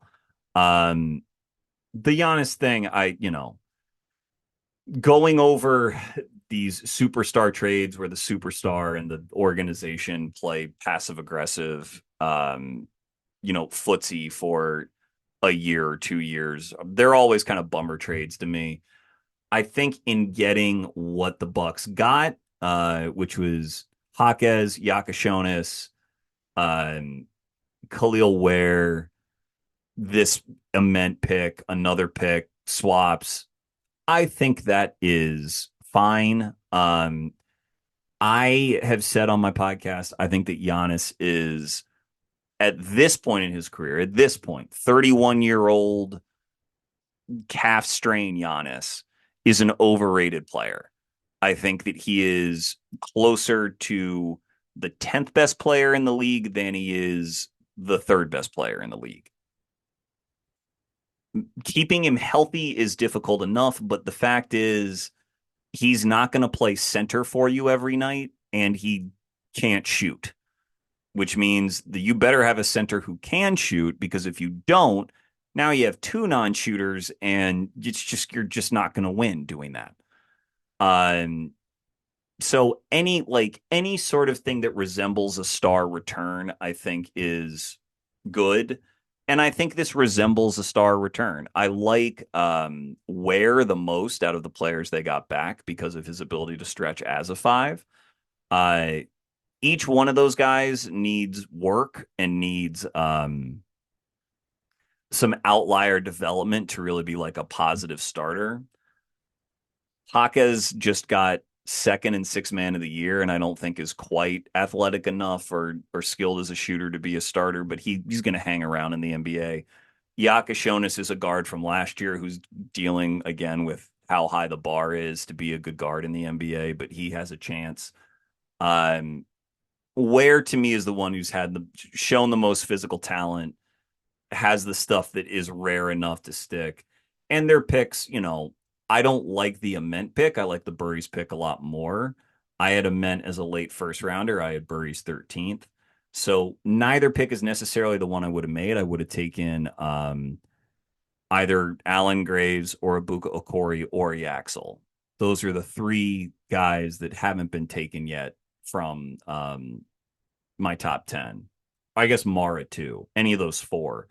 So I guess, I'll grade the Bucks a loser more for the guys they passed on. I mean, they passed on, like a lot of those guys once at 10, and they passed on Graves and Ibuka a second time at 13. So that is tough. The draft a lot of times is about who you pass on more so than it is about who you select. A lot of teams take players who end up good, but they let better players go to other teams, and that is frequently more determinative of the team's ultimate outcome. So the fact that I think they let so many players go makes them a loser here. Burries is a good player. Another guy who I struggled to rank.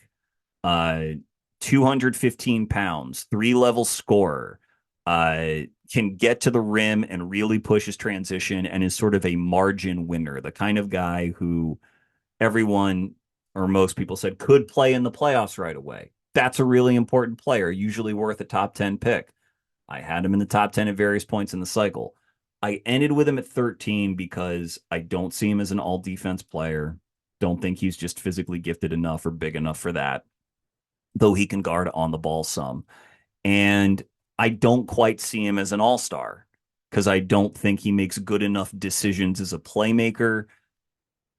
And though he is a gifted shooter, I don't know that he's a star level shooter scorer the way that like Peterson is. I don't think Burries is terribly far off from any of that. And I think he's going to be a good player who helps teams. He can start in the NBA. That's awesome. But you go and look at players who play in the playoffs, second round, conference finals. It's usually guys who have been on all defense teams, or it's guys who have been all stars. There's a thin margin of guys who don't fit either category. Guys like Josh Hart, for example, who is a Burries comp that I think is reasonable. Josh Hart's one, Devin Vassell's another, just in the finals. Champagny is a guy who has wing size, played for the Spurs in the finals. But like guards, Hart, Vassell, maybe Max Strus if you think Strus is a guard. But otherwise, it's like all defense guys, man. It's Dort, Caruso, Wallace for the Thunder. It's Steph Castle for the Spurs. It's hard. Brunson's obviously an all NBA player. Like if you're not a star on offense or a star on defense, you're just not quite as impactful. And that's kind of what I bet with Burries. It wouldn't be quite as impactful, but could have easily ranked him in the tier ahead, but had him 13th. I just think at 10, Yaxel is a better bet because he's got that wing size. Morez is a better bet because I think he's a no doubt starting center.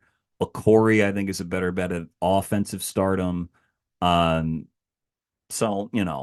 Graves, I'll get to Graves, but more of a two-way talent, bigger wing size than Burries, in my opinion. So that was the problem there. Ament, kind of the same problem. He's wing sized, but he is just not as twitchy or as athletic as Burries, and really like an outright minus athlete as an NBA wing. He gets points for being tall, great. He can handle a little bit, good, legit good. Kind of like Kareem Lopez, similar sort of idea where you can handle a little, but Kareem is stronger than Nate for one, younger than Nate for two, and dishes out his physicality better than Ament does. Ament can do it a little, but the athletic deficiency, the load time, him getting knocked off his spot, it's just happened too much for me. I think that Ament might be a second contract guy once he reaches his physical prime, but until then, he's not athletic enough defensively to be really helpful. He's not skilled with the ball enough offensively to be really helpful. He's a ball stopper. So he might make it in the NBA. This is a deep enough draft where I can rank you in the 20s and say you might legitimately make it in the NBA. I just think he's going to need to spend 5 years in the NBA figuring out something he can hang his hat on. And so I wouldn't draft him. I'd let those growing pains happen somewhere else and try to get him later for cheap. Let's see.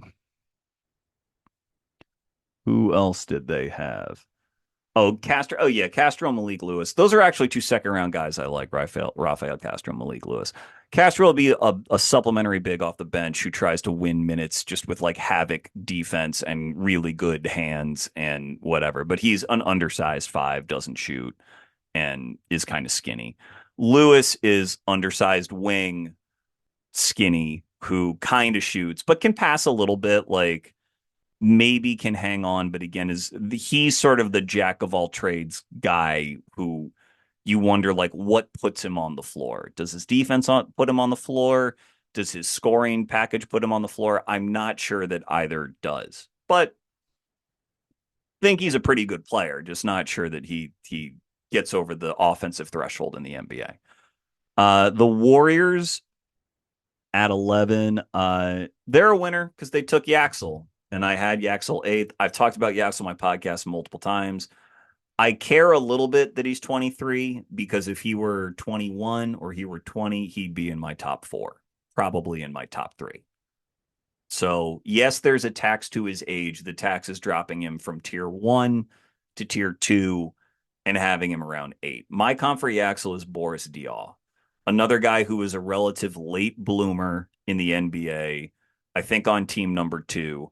But as soon as he started playing in faster paced offenses that enabled Boris as a passer, which tapped into his feel for the game, which in the 2000s, many offenses did not tap into like big forwards as feel for the game. Uh, you saw his value, and he won a ring with the Spurs and was part of dominant regular season teams with the Spurs as sort of like a hyper oversized connector who can get his own shot and punish, but really had value as a passer. That's Yaxel to me. Yaxel, it was two-way talent at Michigan, but a really good passer for someone who is 6'9" and a half, pushing 6'10" in shoes with a handle who can score at three levels. Like, I really think even him dropping to 11, I think is just a few teams really overthinking it with him. So he's going to be good. Most guys who are old who get drafted, the reason they don't have great NBA careers is that they're not that physically gifted, which is why they stayed in college so long. Yaxel stayed in college because NIL happened and he got a bag. And also because people were late to notice him because he came from the JUCO route. But he is physical enough to hang in the NBA. Guy's got a handle with a 7'3" wingspan. I mean, it just isn't.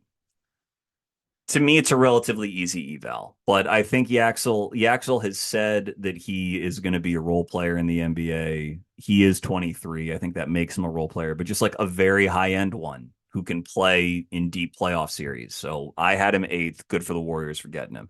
They got Leger Jones from Florida State in the second round.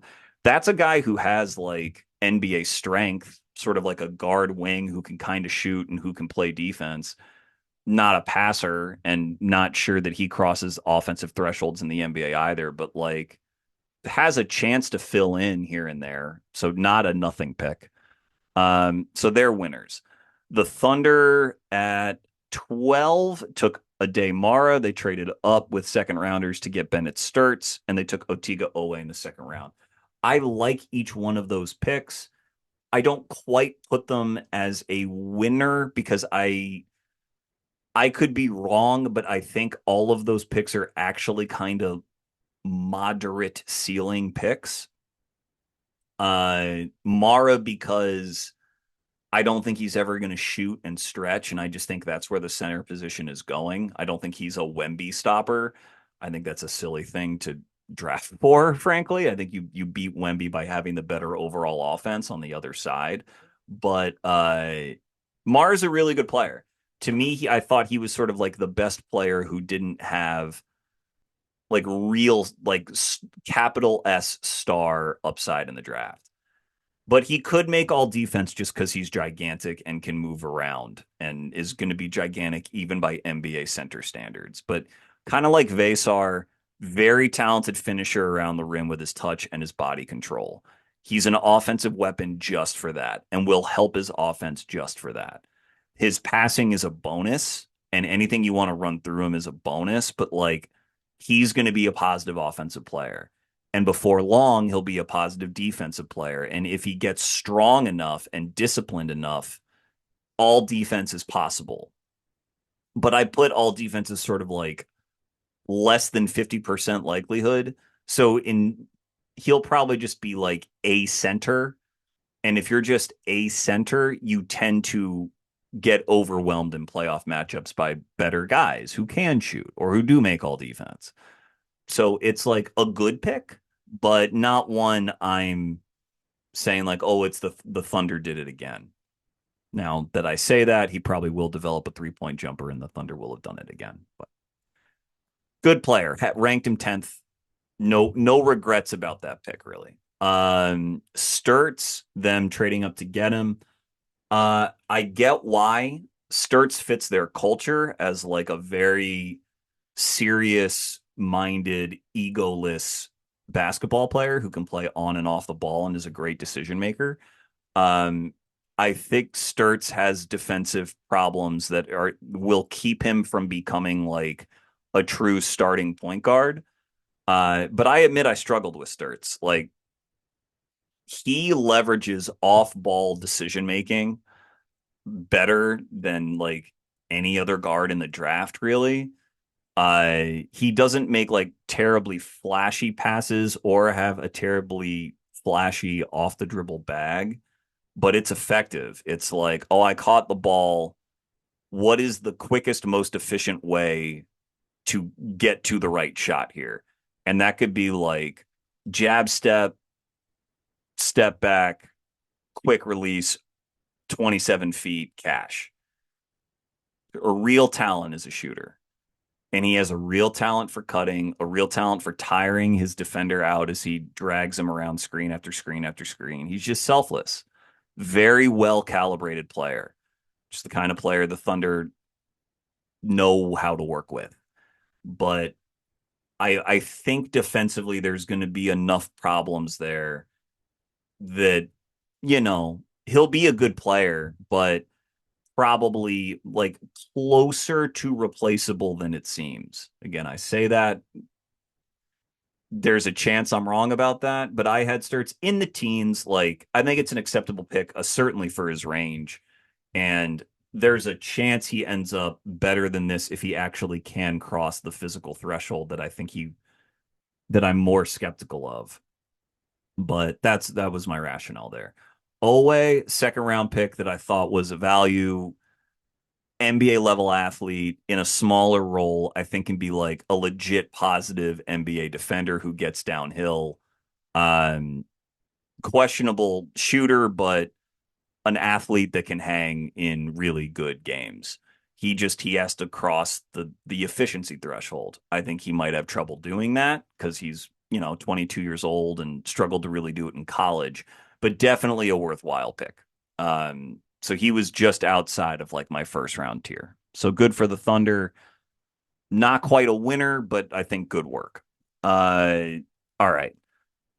The Charlotte Hornets.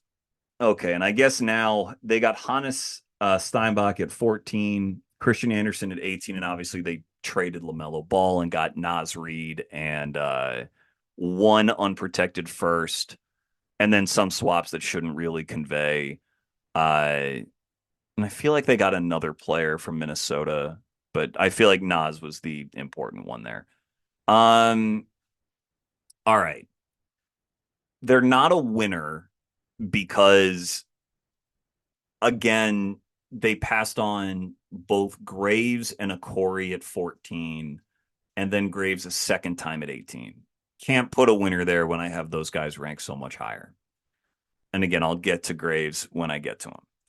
Steinbach and Anderson, though, are two good prospects. I had Steinbach technically 19 and Anderson 22nd, but it's that very flat tier. And Steinbach is the draft's best rebounder. Anderson is probably its best pure shooter, but Anderson is just small. Steinbach, underrated athlete. They have Naz now, ironically enough. And I actually thought Steinbach, I kind of thought that he could have a Naz adjacent impact as someone who's like not defensively good enough to be a center, but can get downhill as like an oversized four and really finish and pressure a defense and just do enough other stuff to where he's like a positive player for good teams. Naz is like a real driver, like a real downhill driver with a handle. Steinbach is this beast rebounder. I probably should have ranked Steinbach higher because of his rebounding skill. He might shoot a little because he kind of shoots now. He might pass well enough because he kind of does that now. But Steinbach was a flashes guy who never really like put it together enough to elevate his team consistently enough. But his rebounding is so good, His hands are so soft. He's so quick off the ground and so quick to the ball that really like probably 14 was like his floor. He could very easily be the 11th or the 8th best player in this draft. So I'm not calling Charlotte a loser, but I did like other guys more that they passed on. I like Christian Anderson too. He's just 180 pounds. He's going to stick around in the NBA. I just think he's going to be more the guard that replaces other guards, i.e., they had a LaMelo backstop when they got him. They probably felt a little bit better about trading LaMelo once they had Anderson in tow. But both those kids played for the German U19 team. They're both good. They both have real NBA talent. Anderson is going to be like a dead-eye long-range shooter and a good passer, competitive defender, just small. So, okay. That brings us to we already talked about we talked about Swain at 15. We talked about Sturts at 16. We get to 17. Pistons, winner. They are in the W column. And the Raptors after them are a winner because this is now Okori and Graves. The Pistons also got Ugana Onyenso in addition to acquiring Okori. And the Raptors got Jaden Bradley in addition to Allen Graves. These two are my last two winners. So my winner circle here are the Grizz, the Bulls, the Clippers, the Hawks, the Mavs, the Warriors, the Pistons, and the Raptors. That's 8 teams, 8 winners. The only 2 losers I've identified are the Kings as a light loser and then the Bucks for who they passed on. But 8 winners this draft, so shout out to them. But for Okori, who the Pistons traded into the first round to get, and I don't think gave up much, as I recall. And then, so he is another undersized guard, yet another one, but has the best handle in the draft and is like 1A with Flemings in terms of athletic talent and is, I think, the youngest point guard in this draft. So he will be an automatic paint touch at the NBA. He is more of a bet than Acuff, in my opinion, about being unguardable. Because unless you were sending a lot of help towards him, 2 guys minimum at him, he was getting downhill, splitting a double team and just getting into the paint. Okori did not have good teammates, did not have good spacing. He is short, but he weighed in the 180s at the combine, which is not great, but actually better than I thought he might. But he's younger, so you hope his frame fills out. And he had a nearly 6'8" wingspan. He has like a +6 wingspan relative to his height, which helps explain that handle, but it also leaves room for like more filling out to where maybe he's closer to 195 or 200 at his peak. But Dylan Harper had the best handle in last year's class and was a better prospect for, his size and everything else he could do. But Okori has the best handle in this year's class. Handle allows you to dribble the ball without turning it over, and it allows you to get where you need to go. It allows you to collapse a defense as long as you have the athletic tools to match. Corey's got that. So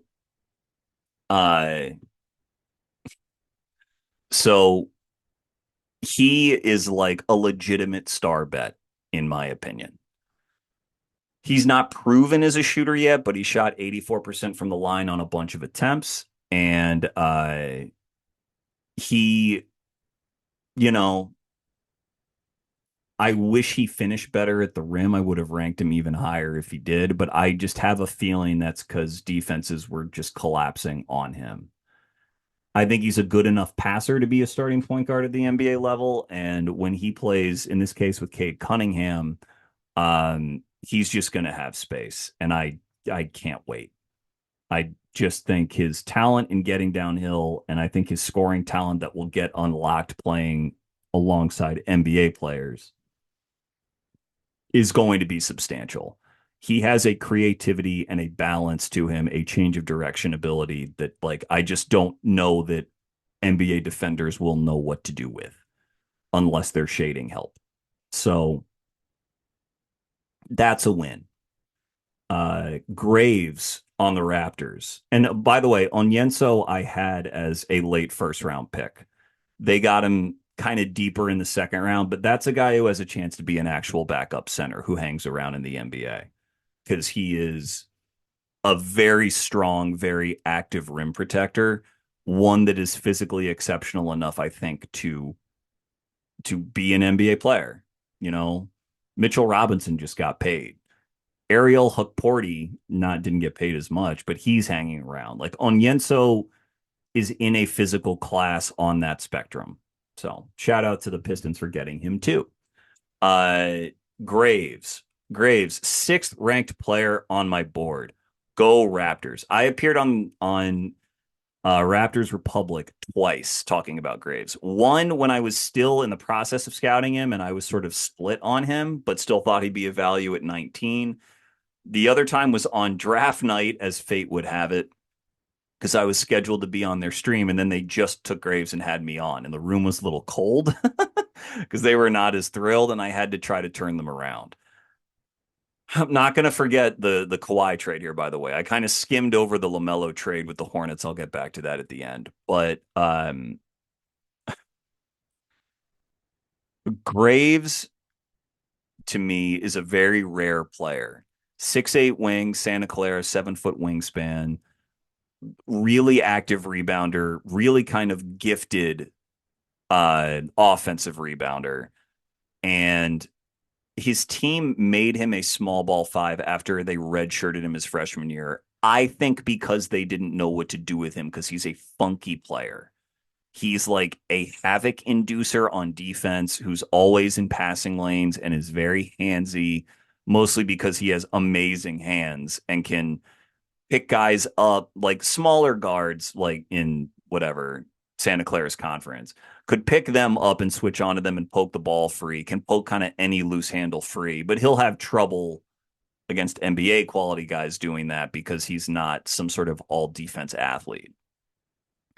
Where I see so much value in Graves is as a um, offensive, eventual offensive bet. Again, with wings, I mentioned it a bit with Kareem Lopez, but it takes them a longer time to develop their guard skills, so to speak. Graves, like a lot of guys, is a former point guard who got a growth spurt. He does kind of have that mind and that feel, and you can see it occasionally. He mainly has shown his feel on defense with his anticipation, his deflections, but he has feel on offense that is here and there in the lane where he either catches it and is in a sort of a post hub and can find guys, or when he drives a closeout or is in the short roll and he's finding guys as a passer. You can see the processing.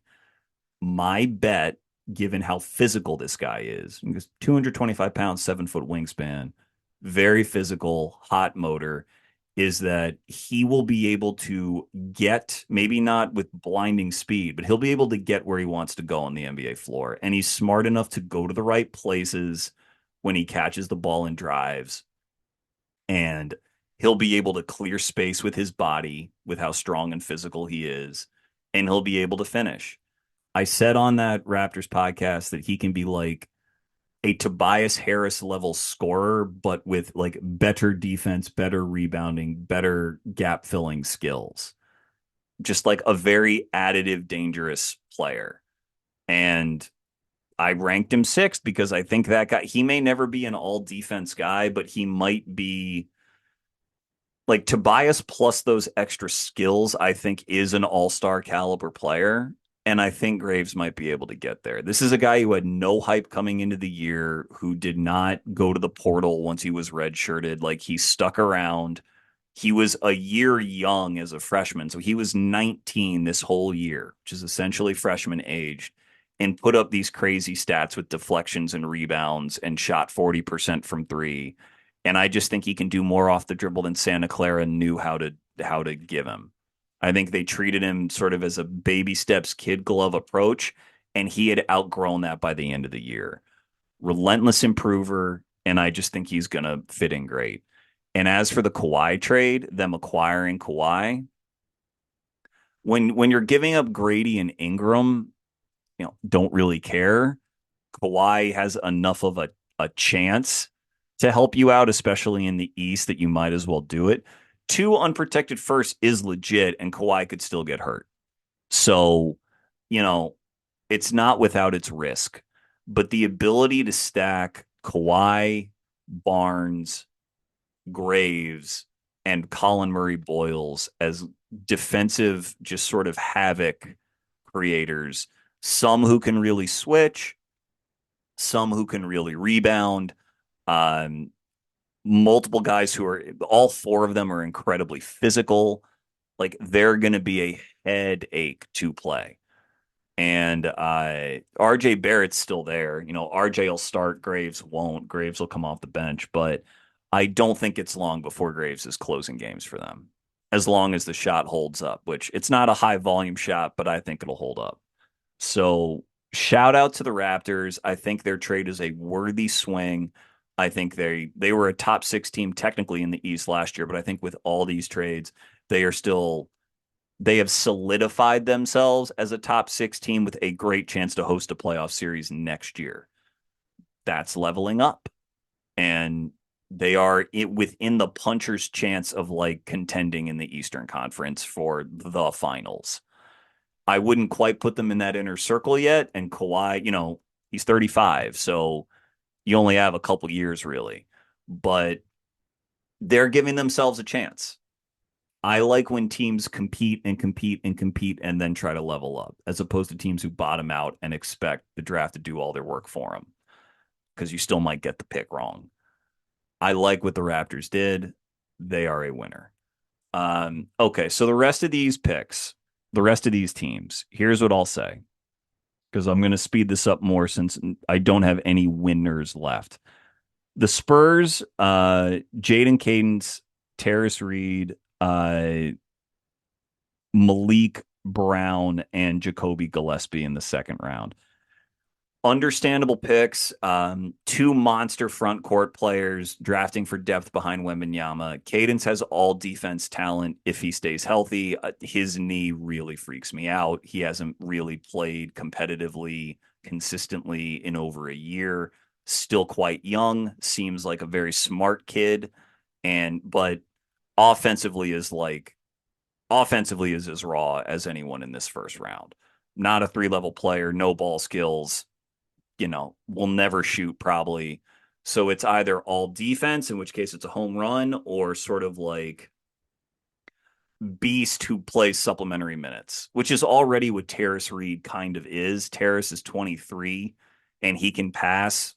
Underrated how well he can switch at 260 plus pounds, but is another guy offensively that's really confined to around the rim, probably. Had him as a first round player, had him, I think, 30th on my board. Because again, I'm just a little harsher on centers that aren't going to make all defense and aren't going to shoot, because I think they're replaceable. But Terrace does have real physicality and more defensive malleability. So I think good picks. Malik Brown is really fun. Another sort of like very handsy, high motor, like supplementary defender, just like no real offensive versatility. Gonna really need to shoot threes, and I don't know, but should hang around in the NBA for a little while just because he's big and can guard on the perimeter and can dunk a lot. Jacoby Gillespie, nice backup guard, pull up threes, is gonna like be in the G League putting up numbers. Competitive defender, but he's small. Not a really good enough athlete at guard to be a starter, but a veteran sort of college point guard with scoring chops. I think it's fine. The Sixers. Oh God, now I got to talk about Jaylen Brown. They drafted Phylon. I had Phylon ahead of Acuff at 16. I think Phylon, out of all the undersized guards, had the best 3-level scoring package. Phylon with the ball in his hands is like a miniature Shai Gilgeous-Alexander. He finished bigger than he was because he is so slippery and so creative in how to get downhill and get to his spots. and he can hit step back threes. That was his big elevation from last year to this year. Uh, Extremely talented offensive player. Could make an all-star team in the right circumstances if he's just like cooking the shit out of whoever he's playing. His issue is, again, he's so light, 167 or something. And he's so moderate athletically, and he's obviously smaller than Shai Gilgeous, that I think he's more destined to be a sixth man. And when he misses his shots, same problem as Acuff, not going to be able to recover to get in the play. I also think Phylon is kind of more comfortable as a your turn, my turn kind of point guard rather than as a floor general, which also I think is going to put him on the bench. All right, Jaylen Brown. Lord knows the discourse has already talked about Jaylen Brown a lot. The Sixers gave up Paul George, who cares? And they gave up one first-round pick. Again, who really cares? Jaylen Brown is a very good basketball player. I don't think he's one of the 10 best players in the league. I don't think he's far off from that. I think he's in a tier of like 12 to 25, 12 to 30, which is surprisingly flat. The thing about Jaylen, I'm not going to get into advanced analytics because I don't care enough to talk on mic about like the RAPM, EAPM, EPM. I just don't care. But I would say that he is worse, in my opinion, than other on-ball wings that are like floating around all NBA discussions. To say nothing of like the top guys, but like Jalen Johnson, Denny Avdia. I think these guys are more talented drivers and passers of the ball. What Jaylen can do, apart from, the durability, is just be extremely physical and compete on both ends. I think he lacks superstar shooting, passing, or dribbling, and can be an outright deficient dribbler or a deficient passer, but again, has enough in each area to where he can score a lot of points for you and really help you through the regular season and help you if he's hot in the playoffs. But if he's hot, matters a lot. He can dribble himself into bad looks. He can turn the ball over. So it's just a bit more trick or treat. But I think the analytic whiplash on him is too severe. I think he is a worthy addition to that team.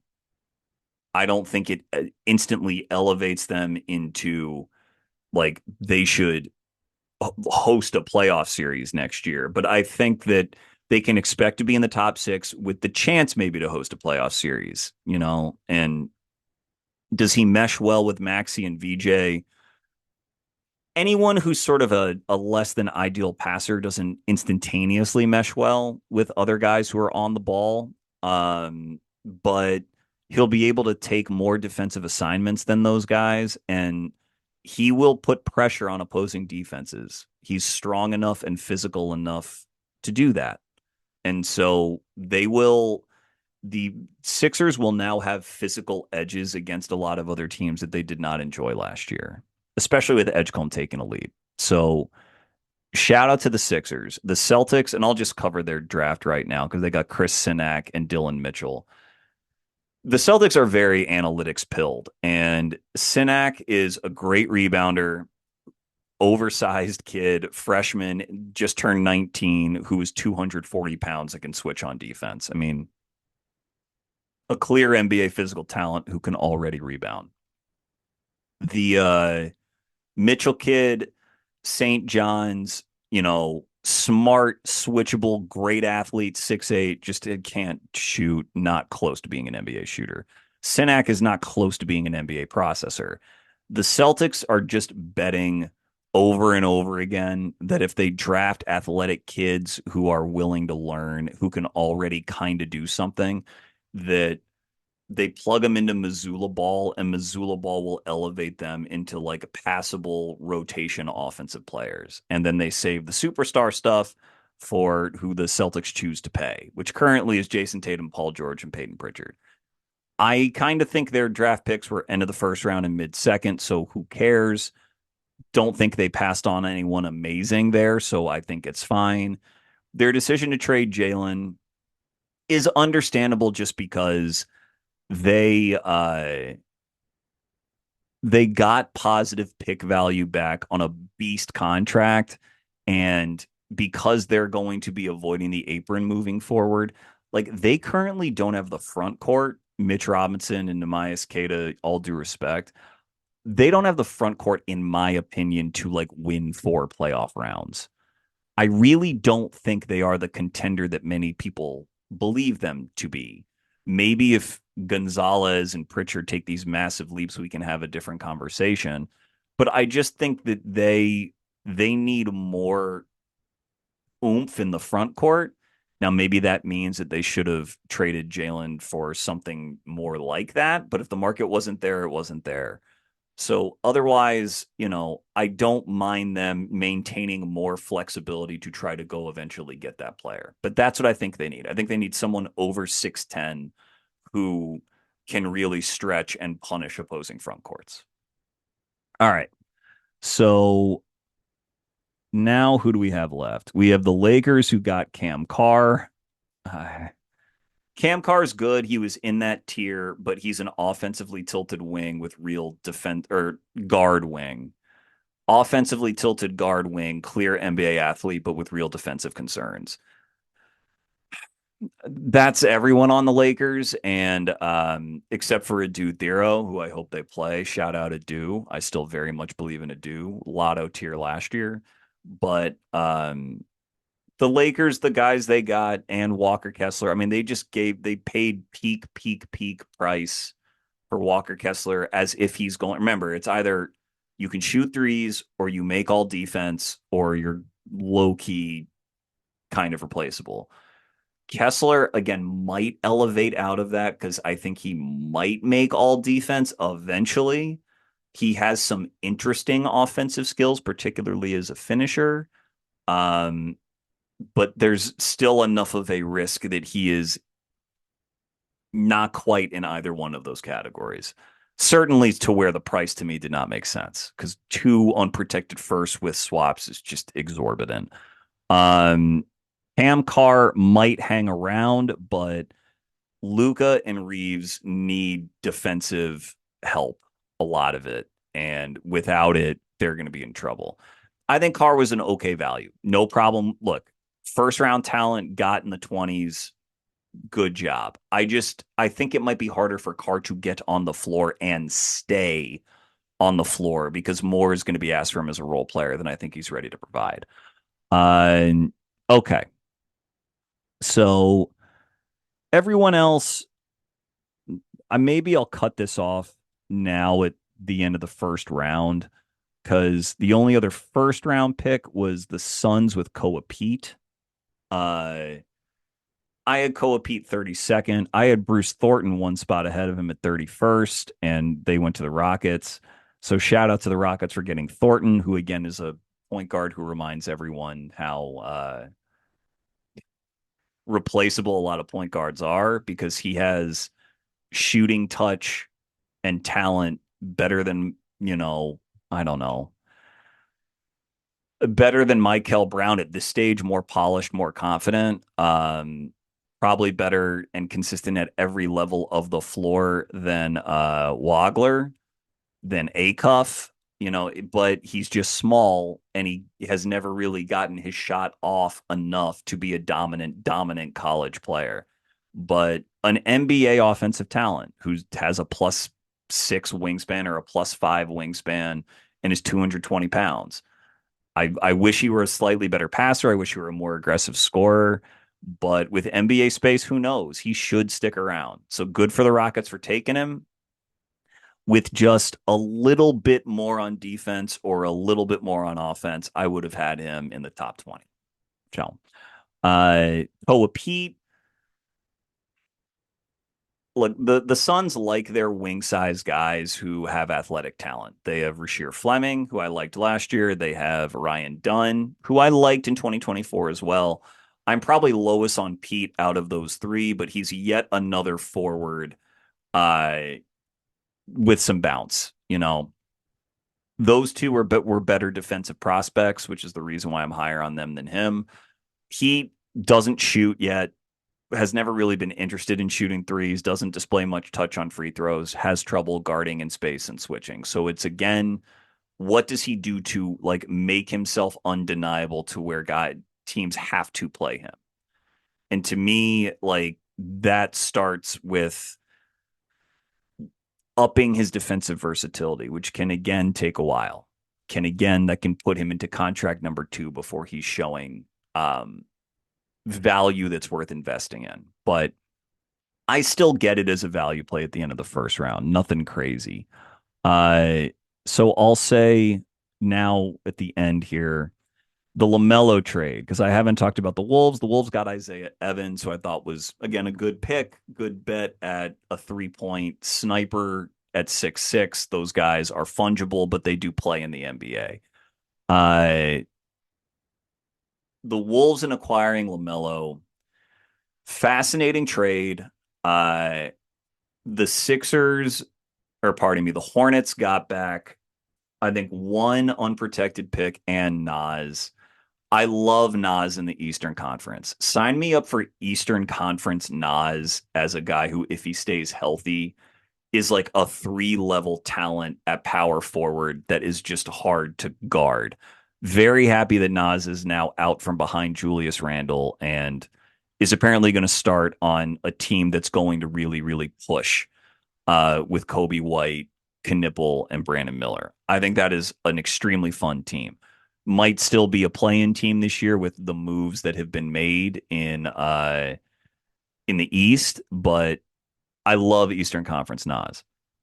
LaMelo on the Wolves, I think it's been said already, but the real question with him is can he just be a consistent enough, in my opinion, um, consistent enough player on the floor? Like, will he be available and will he be healthy? He does lots of crazy stuff on offense. He seems like he should be picked apart on defense, but frequently he's a little bit better than that because he can cover ground and he can anticipate. Um, I admire Tim Connolly. I admired the Gobert swing. I admired trading Cat for Randall and DiVincenzo for swinging on that. And it's a shame that DiVincenzo snapped his Achilles because that series went 6 against San Antonio. Maybe it goes 7 if DiVincenzo's healthy. I don't know. But I think getting a guy who's always been less turnover prone than you think, LaMelo's always protected the ball, uh, gives them a chance to keep creating good shots against really good defenses. That's the bet. That against San Antonio or OKC or whoever, LaMelo, in his LaMelo-ness, will keep helping them to create good shots and will take the pressure off of Ant. I think it's a decent bet at that. So from that perspective, I support it. At the same time, I don't know that he's going to stay healthy. And it's one thing to say that he can create good shots. It's another thing to be consistent enough through the playoffs. I certainly see the Hornets side. I think I'm good with both sides of it. I think you need to surround LaMelo with like superstar defensive talent to hope that he gets you where you want to go. The Wolves have that. The Hornets didn't. So for the Hornets perspective, I get trading him away.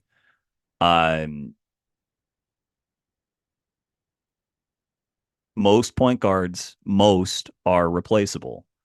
The Hornets got positive value back for one that hasn't been particularly durable, but LaMelo's a rare talent, a rare enough talent that can like soar way above replacement level, even potentially in the playoffs. So shout out to that trade, the ballsiest trade of the offseason, in my opinion. Going to be rooting for both teams. The Heat got Ryan Conwell in this draft, who I like. Again, a lot of these players who were taken around where I had them, which is why, I'm not really calling them a winner for taking a player who I had ranked there. But Conwell's a guy who can play. And I think again indicative. He's not a playmaking point guard, but he is a built shooting guard who can shoot. He's undersized, but Norm Powell was undersized. Conwell is more of a Desmond Bain, get those threes up kind of guy than he is a downhill demon like Norm Powell was. But he should be able to play in the NBA, Ryan Conwell.